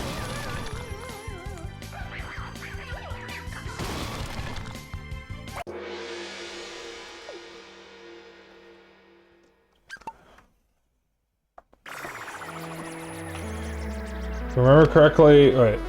When I talked about Egypt, by the way, ancient Egypt had archaeologists that studied ancient Egypt. That's how far back their history goes. Good God.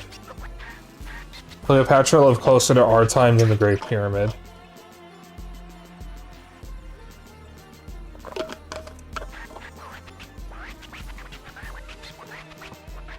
Hi, Faison. We finished Harvester, so no more upsetting games. Just vibing out with the new Katamari before I, leave for my break. As I will not be back until November 10th. Oh, that was actually faster.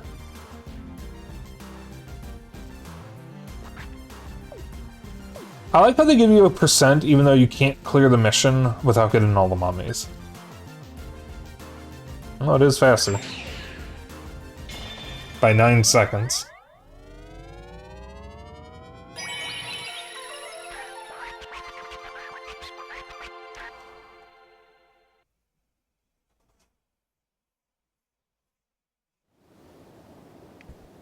I'm just showing off my favorite levels from the game.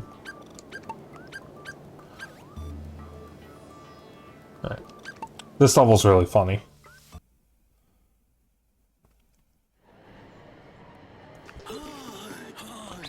Rolling up the great philosophers.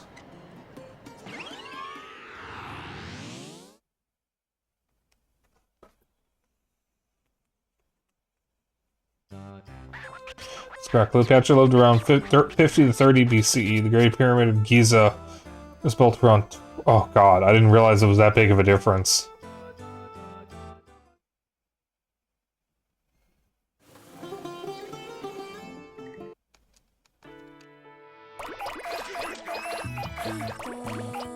So for this one, Socrates is trying to find all of his friends, the fellow great philosophers.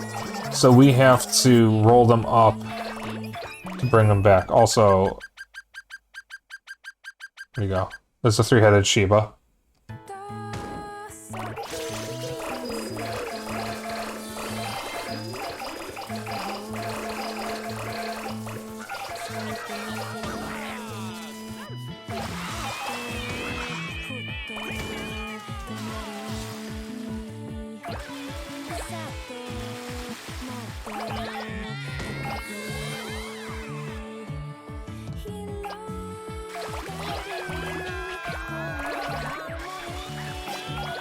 Eureka, Archimedes. Very nice wisdom.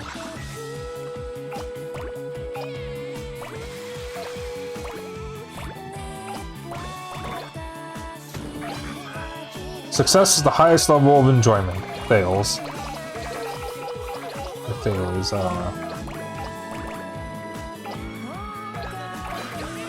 Humanity sees twice more misfortune than fortune. Omen. So was Homer a philosopher?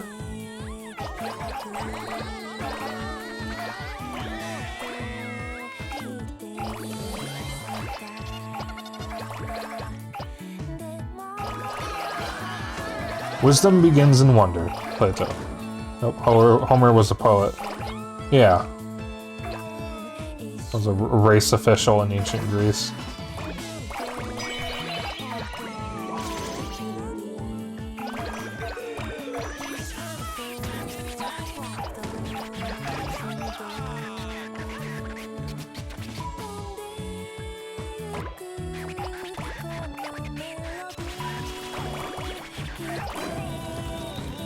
One's character shall sculpt one's fate. Heraclitus.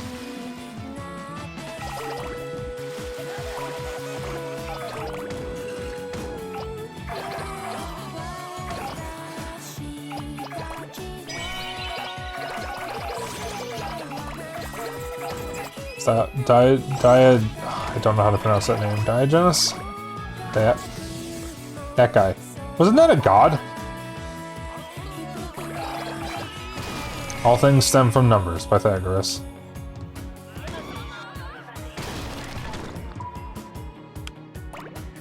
No, I don't think he is.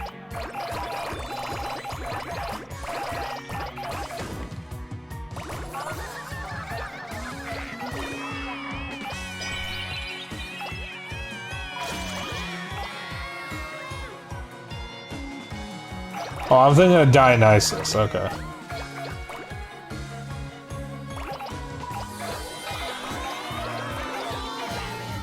The greatest virtues are those benefiting others, Aristotle. Now we can roll up Socrates. Oh, he's the man who interrupted him by holding the chicken, okay. Yeah, that reminds me. Oh, give me that. One of my favorite things to come out of interactions with transphobes was when someone asked a transphobe, a TERF, let's say that because it's easier to say. Someone asked the TERF, define a woman without excluding any cis woman. And the person was like, to move the world, one must first move oneself, Socrates.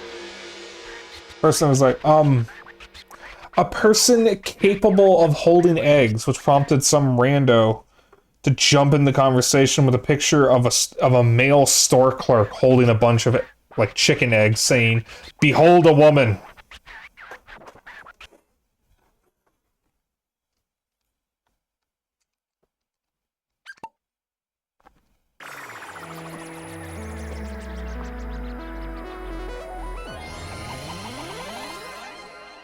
I will never forget that.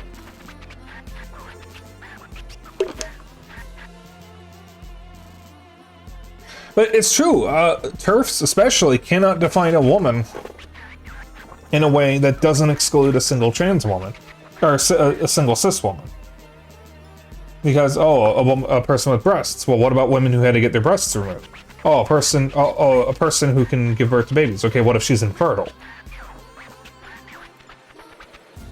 Person with long hair, what if she cut her hair short? What if she went to chemotherapy and had to lose her hair? Like, there is no single way to define a woman that doesn't exclude someone who is a woman. Even if you just take trans women out of the equation.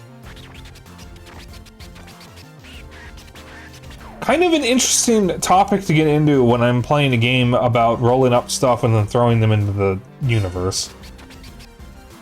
I mean, in space. But such is the way of Spyke.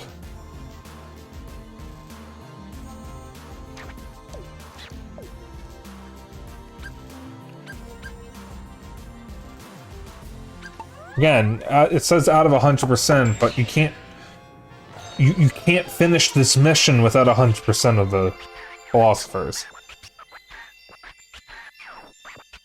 Feels vaguely appropriate after a Greek philosopher level. That is true. I'll clear the challenge.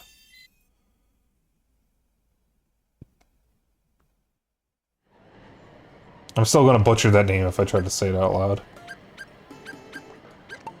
Alright.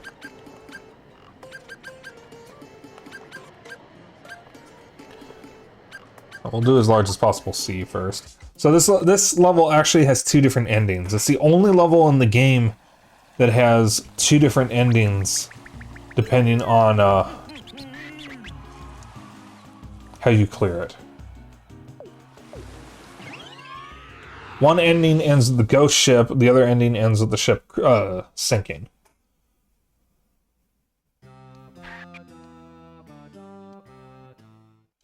I'm gonna try to get the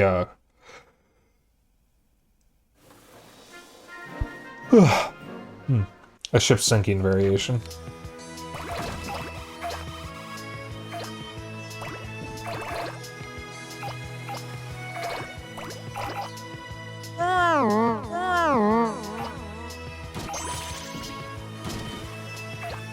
I kind of didn't want that or need that, but okay.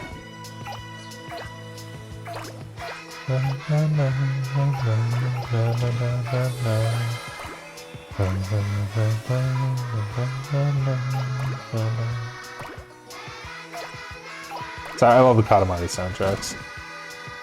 I'm upset Shabba Dooby isn't included in the DLC.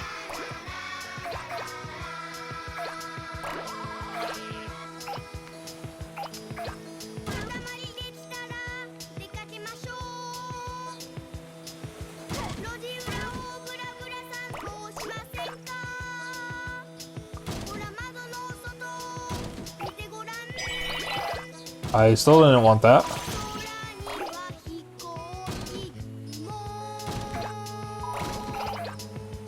Melon with ham. So Dennis and I were freaking out about the melon with ham. Melon with ham when I found it. Apparently, it's actually cured ham, and the game just calls it raw ham for some reason. But it's actually not an uncommon thing. Is cured ham on a slice of melon. Apparently, according to my mom, it's actually pretty good.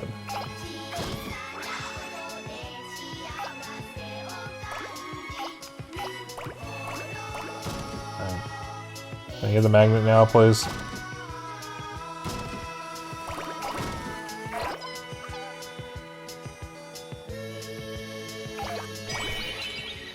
Right. That octopus is important, because rolling it up is what triggers the Kraken ending, as the guide calls it. Which is how you get the mission perfect size skull.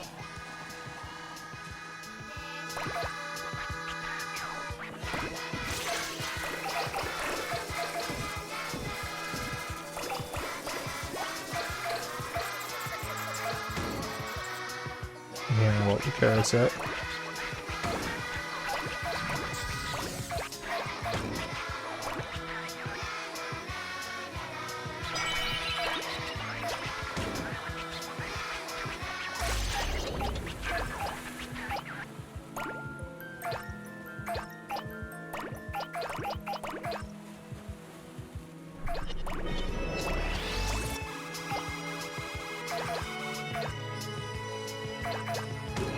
It's an octopus, Dennis. There's a difference between a squid and an octopus. You keep calling it a squid. Squid kid.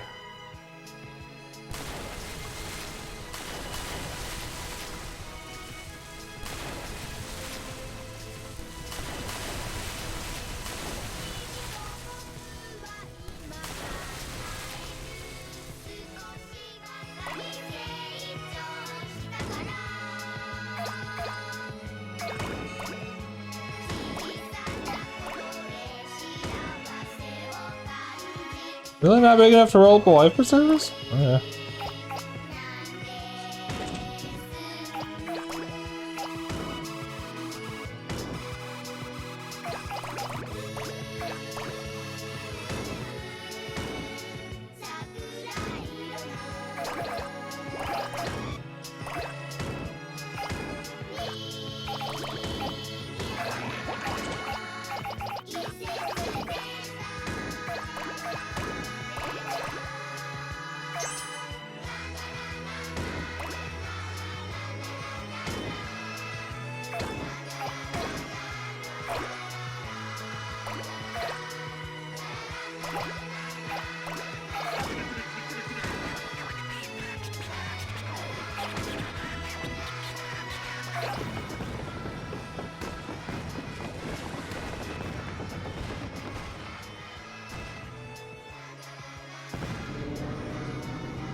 Now it's an underwater level.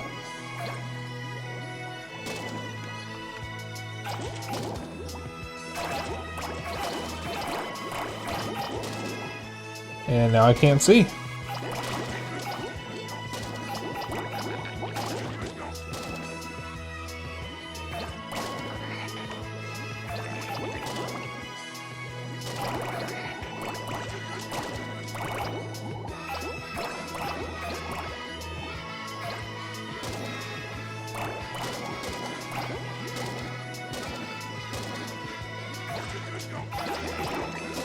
That's fine. Everyone is fine. They have snorkels. They're all fine.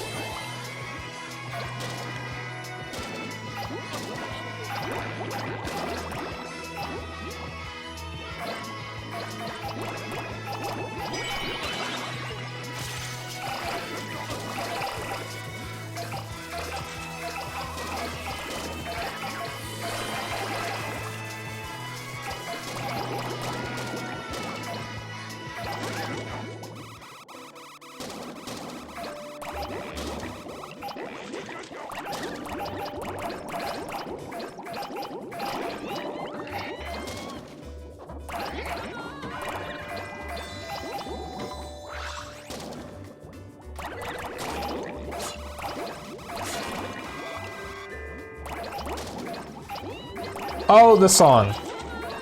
Hey, Sarah, Sarah.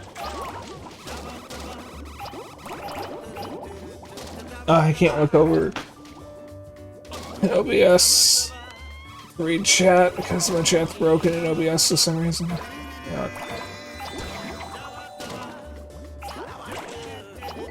And there goes the crown again. Screw the crew, what about the cats? Oh, they probably have snorkels.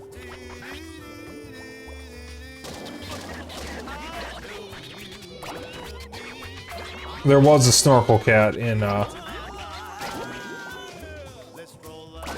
We Love Katamari, which is one of the more famous critters in the game.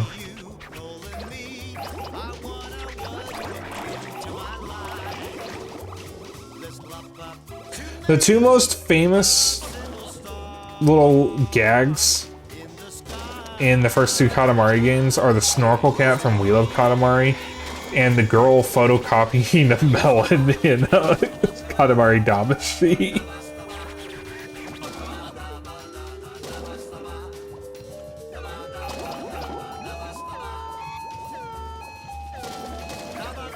Where she's photocopying a melon to get a smaller melon.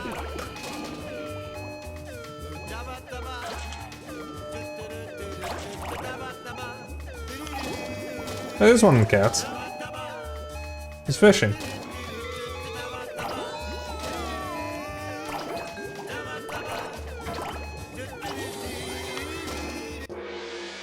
Yeah.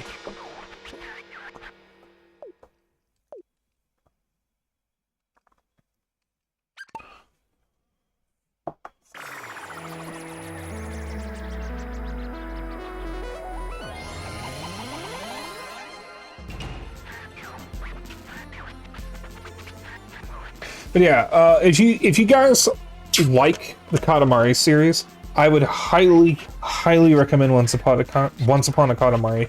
It is the best Katamari game since We Love Katamari. It is kind of surreal to finally have a Katamari game that actually reaches the highs of the first two games. This game isn't perfect. At least the Switch version has some problems. And I'm playing the Switch version. But it's good. It's way better than any of the sequels we've gotten since We Love Katamari.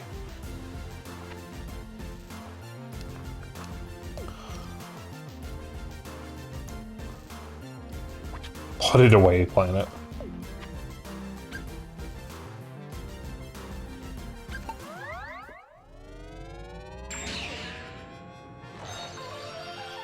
I am a huge fan of the Katamari series. I've been playing it since I was a kid. I adored Katamari Damacy, We Love Katamari on PS2. And several years ago, I got Dennis in the series when he was over one time. and I had him try Wheel of Katamari, and what we would do is we would trade off every time we finished a mission. And I ended up buying... Well, I tried to buy him Wheel of Katamari for his birthday, but the seller I bought it from fucked up and had the wrong disc in the case, so he got Wheel of Katamari's case with Katamari Damacy in it. Which he said actually worked out better because he wanted to play the first game first anyways. I was getting Wheel of Katamari because it was the better one. And then he played the series on his own from that. I think I missed the level I wanted to do. Yeah, I skipped a level on accident.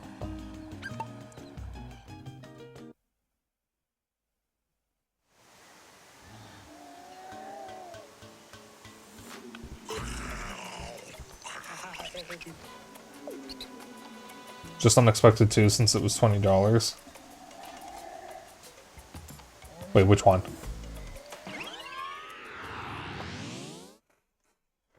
Still appreciate it, you got me into the series. Oh, the Katamari games. Okay. Okay.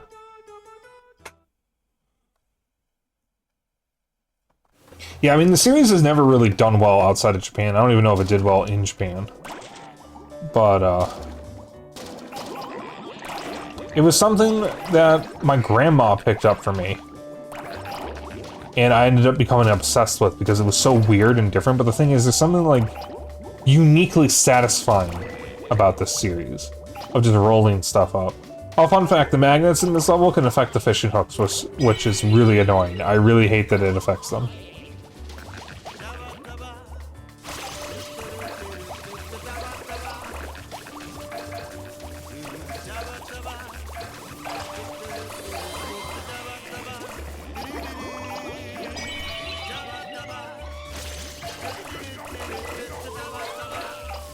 And speaking of, there's a fishing hook.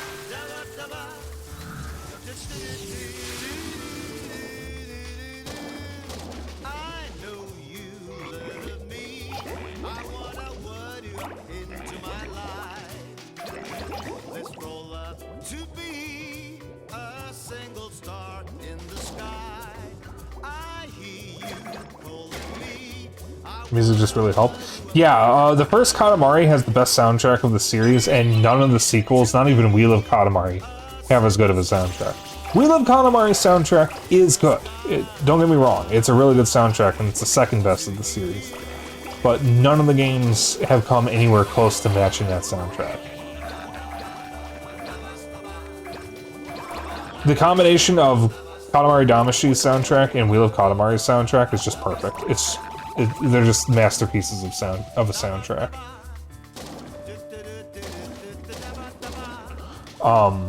Me and my Katamari notwithstanding, because that one just reused songs from the first two games. I don't think it has many original songs.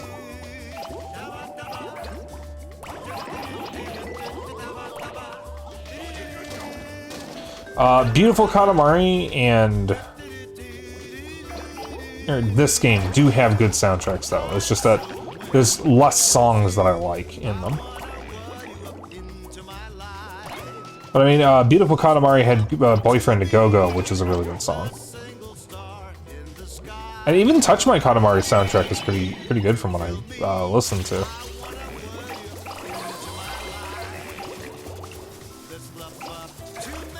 And I might wind up getting Touch My Katamari at some point, even though it's the worst entry in the series.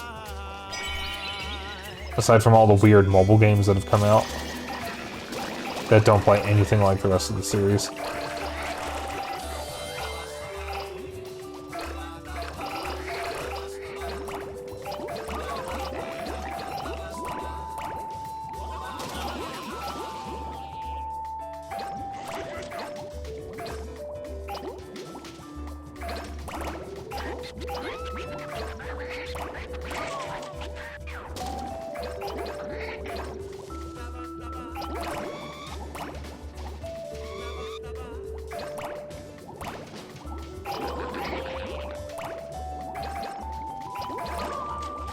Katamari Forever is one that I need to go back to, because there's a lot more to the game that I haven't seen yet, even though I finished it.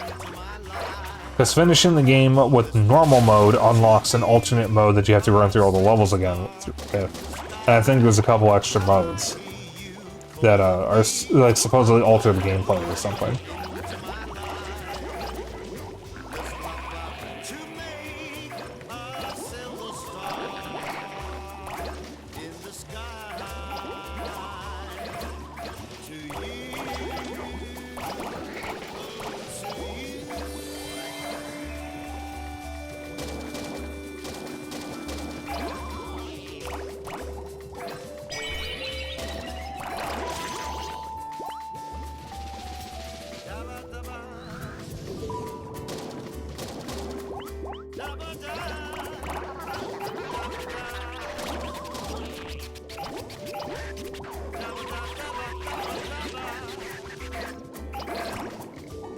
Also, the reason why the King of All Cosmos is just the way he is, in-canon explanation for why he's dressed the way he is in this game is he got really into kabuki theater.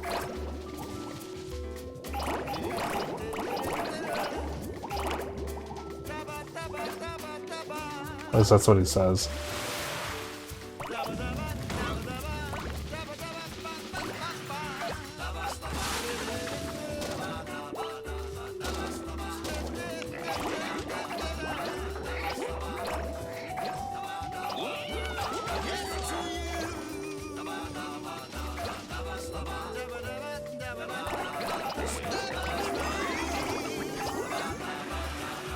Alright, 3 minutes to spare, that's not bad.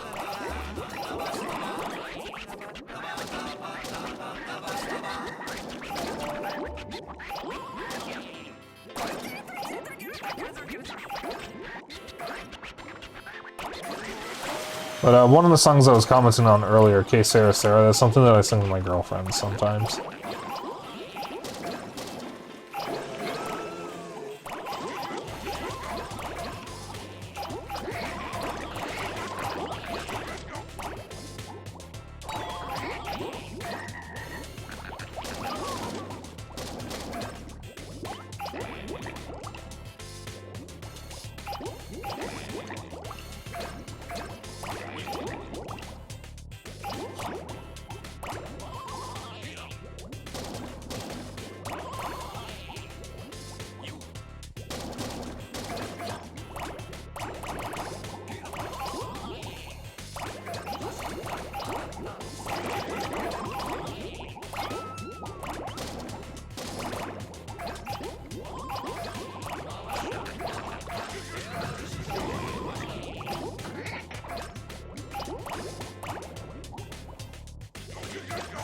This song is The Moon and the Prince. You can actually create a favorites playlist in this game and have it shuffle, which is what I currently have it set to. So I just have basically a greatest hits from across the series. There's actually more room on the playlist than I have favorite songs, so I was able to, or I had to, in order to fill out the playlist, I had to add songs that I wasn't as familiar with.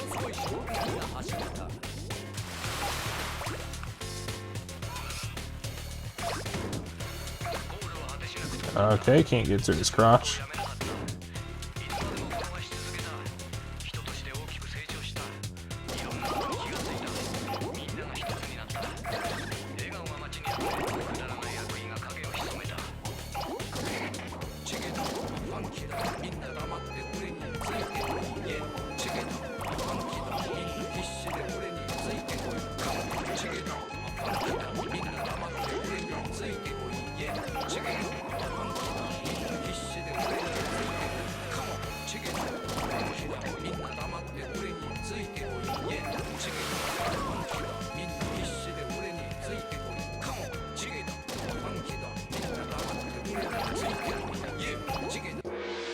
Damn, so close to S rank.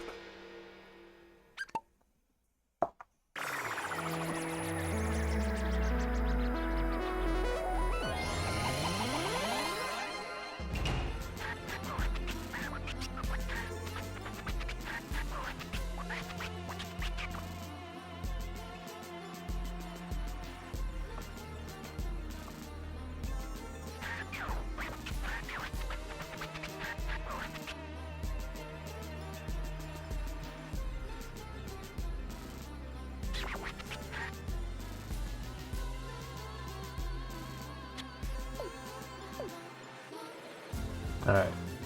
Smaller and slower. Unfortunate. Ugh. I'm so tired. Probably because I stayed up late.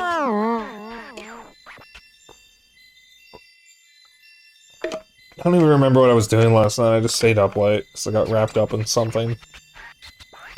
So EP.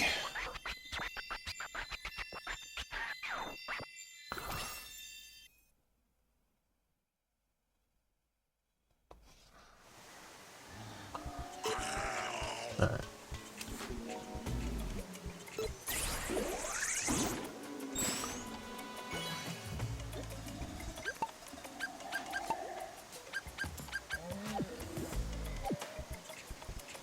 Let's change cousins.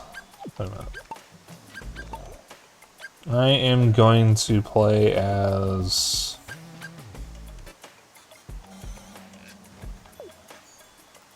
Alright, there's one cousin that's just really fucked up. It's this guy, Pockle.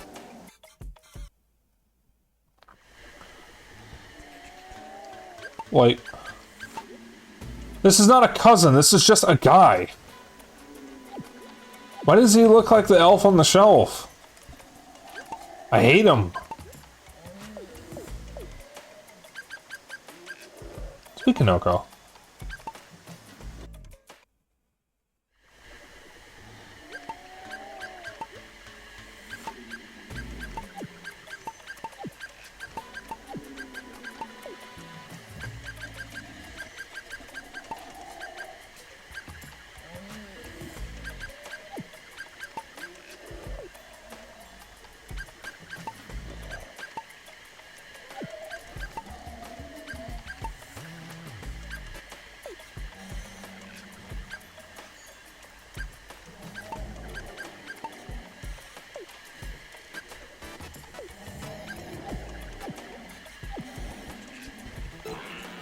In honor of Noko being in Warframe, or being the new frame in Warframe, I'm gonna play as Noko. Right. Now for my actual favorite level in the game: build a ship.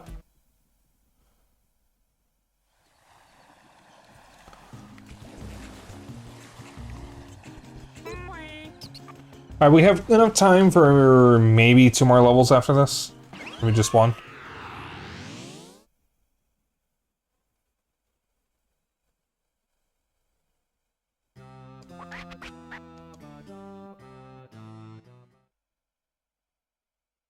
I might just do 1 more and then end stream.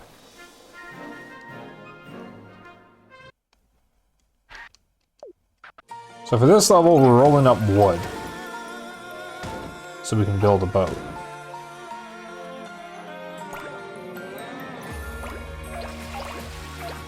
So we are specifically looking for wooden objects.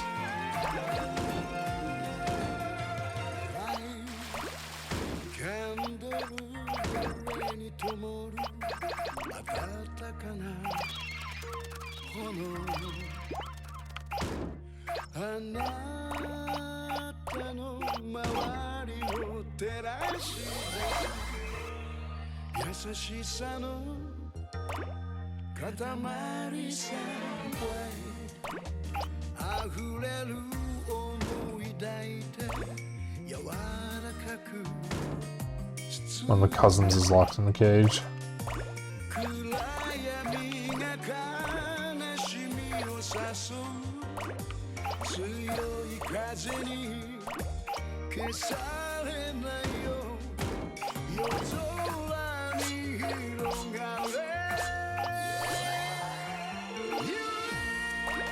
One of the shopkeepers is a bipedal deer.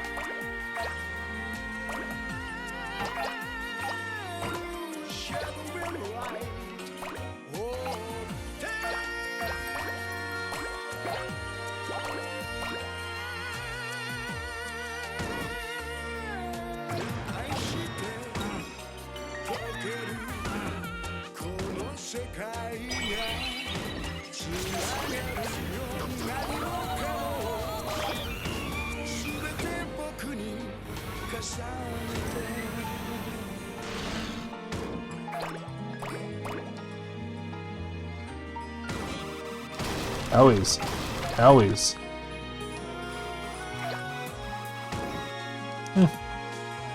Tortoise in the hair.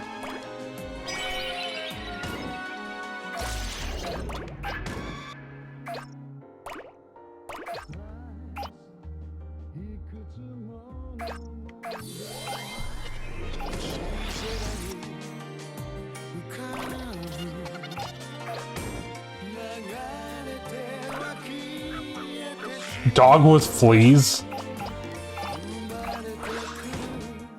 It's Kohai.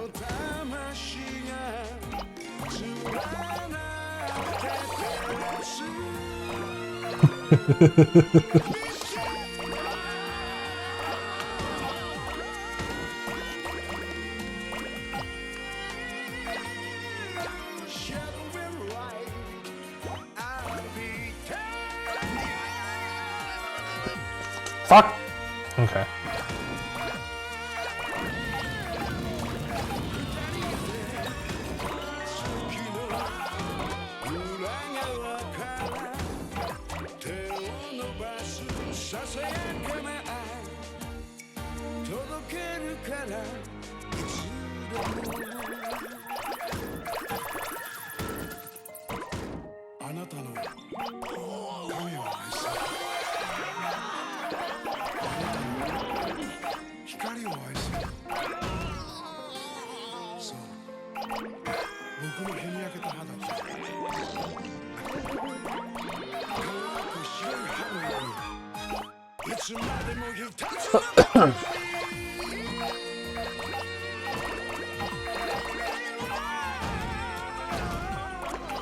Also, I'm not sure, but I think the singer of this song is also the singer of Katamari on the Swing. And maybe Katamari Damacy from the first game. Or Katamari on the Rocks.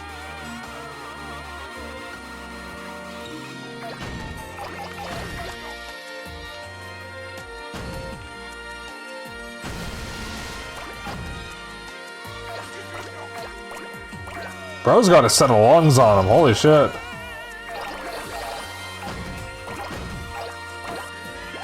He's still going.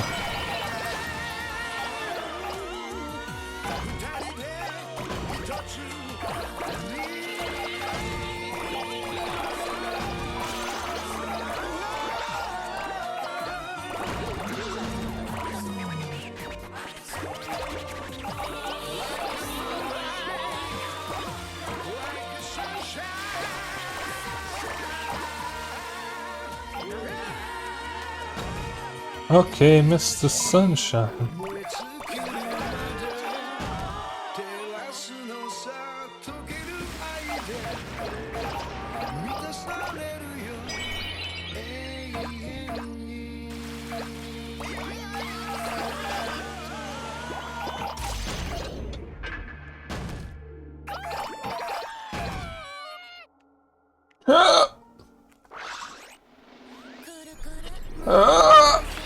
Okay.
Incredible, you can just roll up the fireworks. Specifically the explosions of the fireworks. Oh yeah, you can roll up the side in here.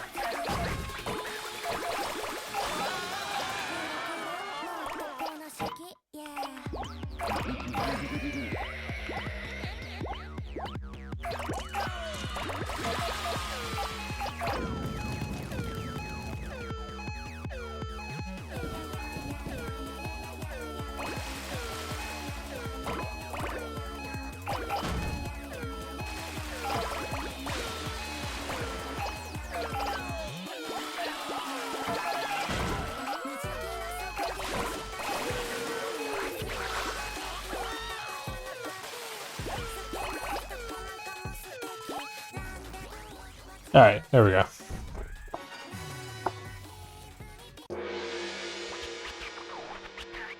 We'll do one more mission.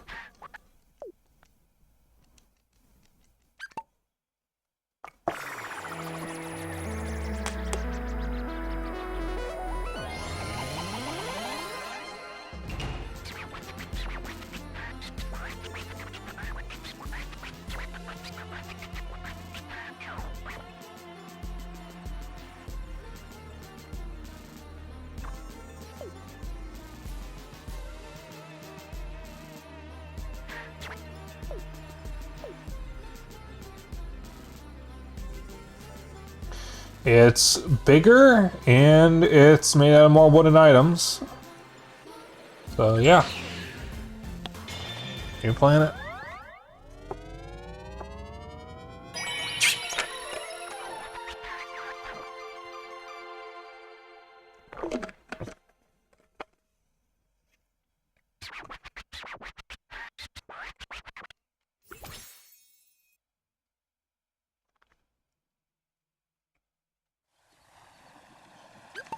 Alright, last level will show off.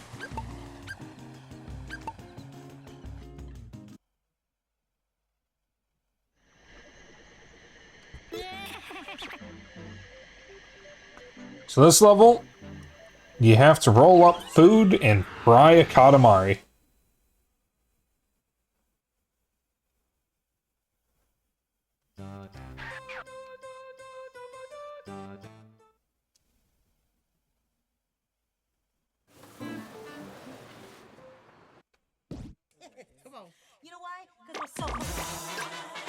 Ah, fitting song for the last mission of the stream. Katamari on the swing. Actually, no, this is Katamari on the funk. Even better. Me and my Katamari had one really, really good song, and that's Katamari on the funk. One of the only songs unique to the game, actually.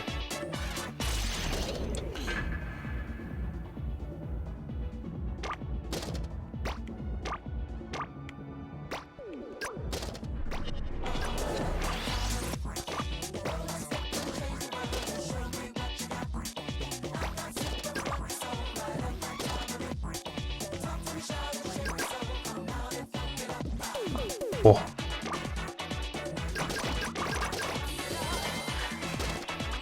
Whenever we are big enough, which we are right now,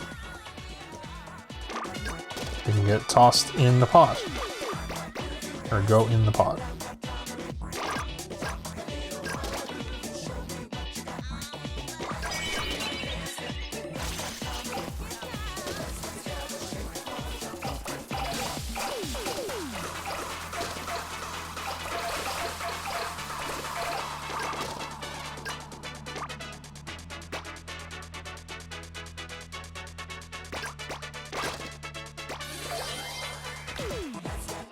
Yeah, Katamari on the funk. Let's funk together. Katamari on the funk. Let's get together. Katamari on the funk. Let's funk together. Katamari on the funk.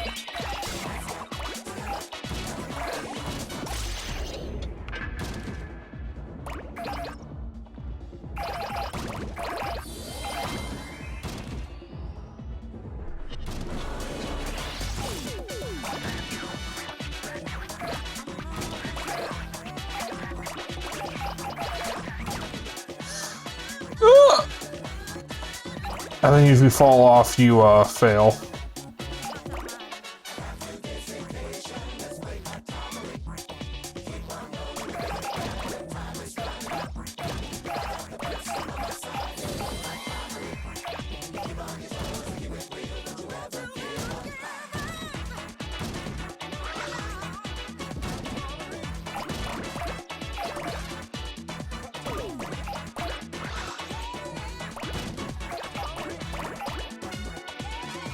The dig a hole level is funny. I was calling it Minecraft when I played it. It's different. There isn't another level like it in the series, I don't think.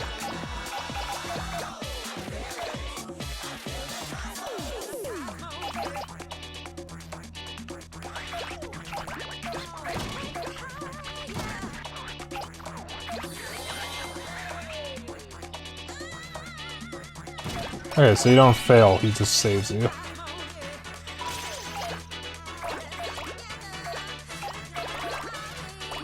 Compared to the King level that was in Wheel of Katamari. Yeah, the level with Hansel and Gretel.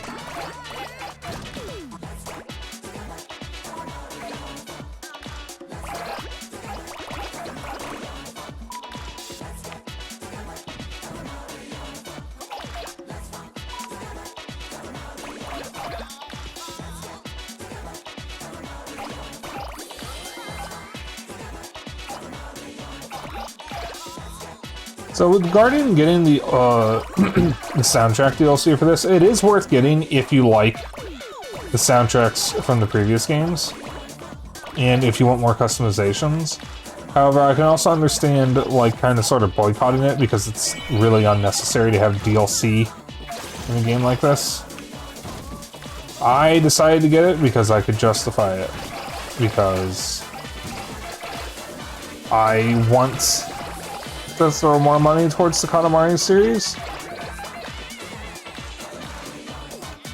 Okay, so maybe I don't want to keep doing that. Because I want to see more Katamari games. I am too big to go over the water now.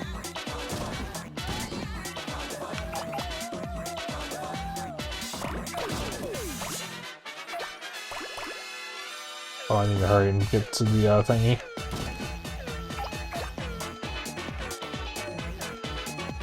It's right over there.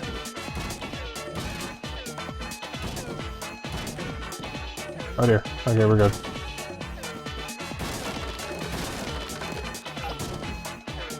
Alright, Fire the Katamari. And Ancient Egypt. That one's got some interesting levels.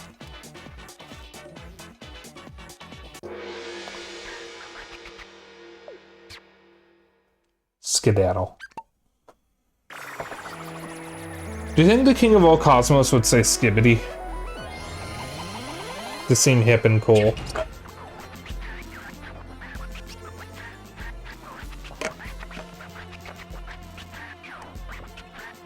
I think the king would absolutely say Skibbity or like Skibbity Gyat or something like that to try to seem hip and cool.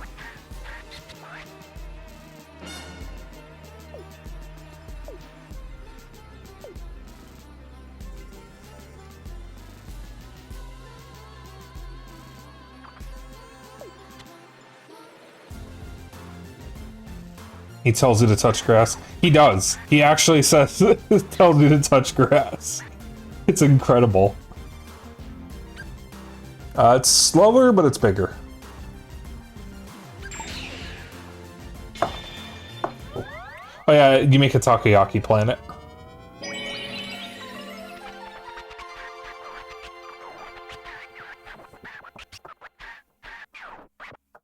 Alright, we're gonna end here. So those are my favorite levels in the game. A lot of good levels. This game has a lot of good levels. And I didn't even show off anything from Edo, Japan. Which is kind of funny because that's where the meat of the game is. That's my one kind of sort of complaint with this game. Is they put a lot of emphasis on Edo, Japan. And not as much on the other levels. I think they could have done more with the American frontier. Or with the Stone Age, personally. Or even Ancient Egypt and Ancient Greece. However, on the flip side, this is a Japanese studio with a Japanese series. I think they should be allowed to be aggressively Japanese. He just turns into a mushroom, that's funny. But I just wish we could have seen more of the other eras.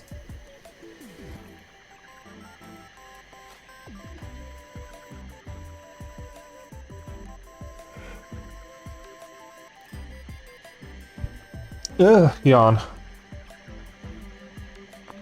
They could have just made a game that was just in Edo, Japan, that's true. Yeah, that is one way to look at it. Dennis does have a point. Okay.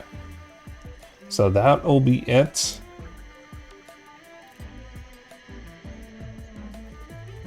For stream. And I will not be back until November 10th.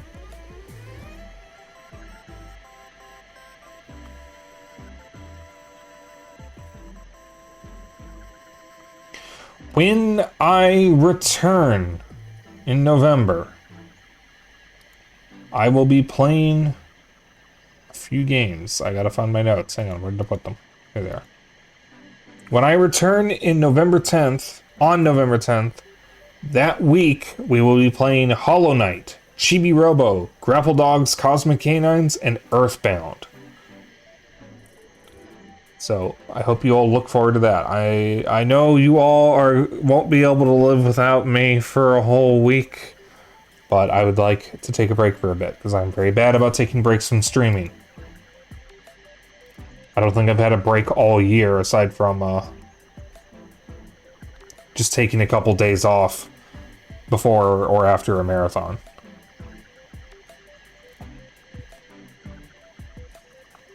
So, I'm gonna raid though.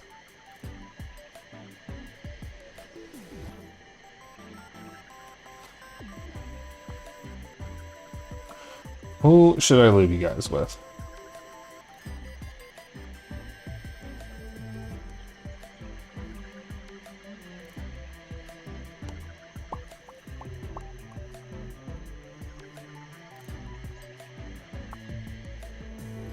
Yeah, fuck it, let's just raid Kohai.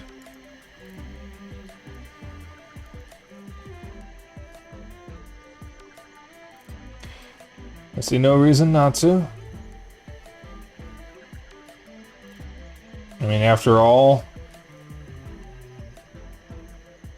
this is gonna be my, my last chance to raid him before I take my break. So yeah, we're gonna raid my bestie Virtual Kohai, and I will not be back until November 10th. But if you want to keep up with me after stream, I'm on I have a Discord. If you want to keep up my bullshit and other updates, I have a Blue Sky, and if you ever miss a stream, I have a VOD channel on YouTube. If you would like to join in on the raid is Dapper Dragon Raid. You can use whatever emotes you want, as long as you copy the raid message. That's all I care about. And I will see you all in 2 weeks. 2 weeks. Bye.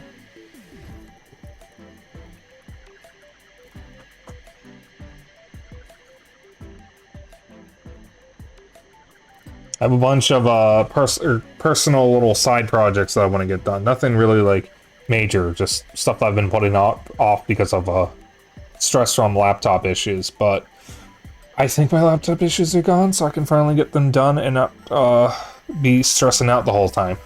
So it'll be nice. Bye. Bye-bye.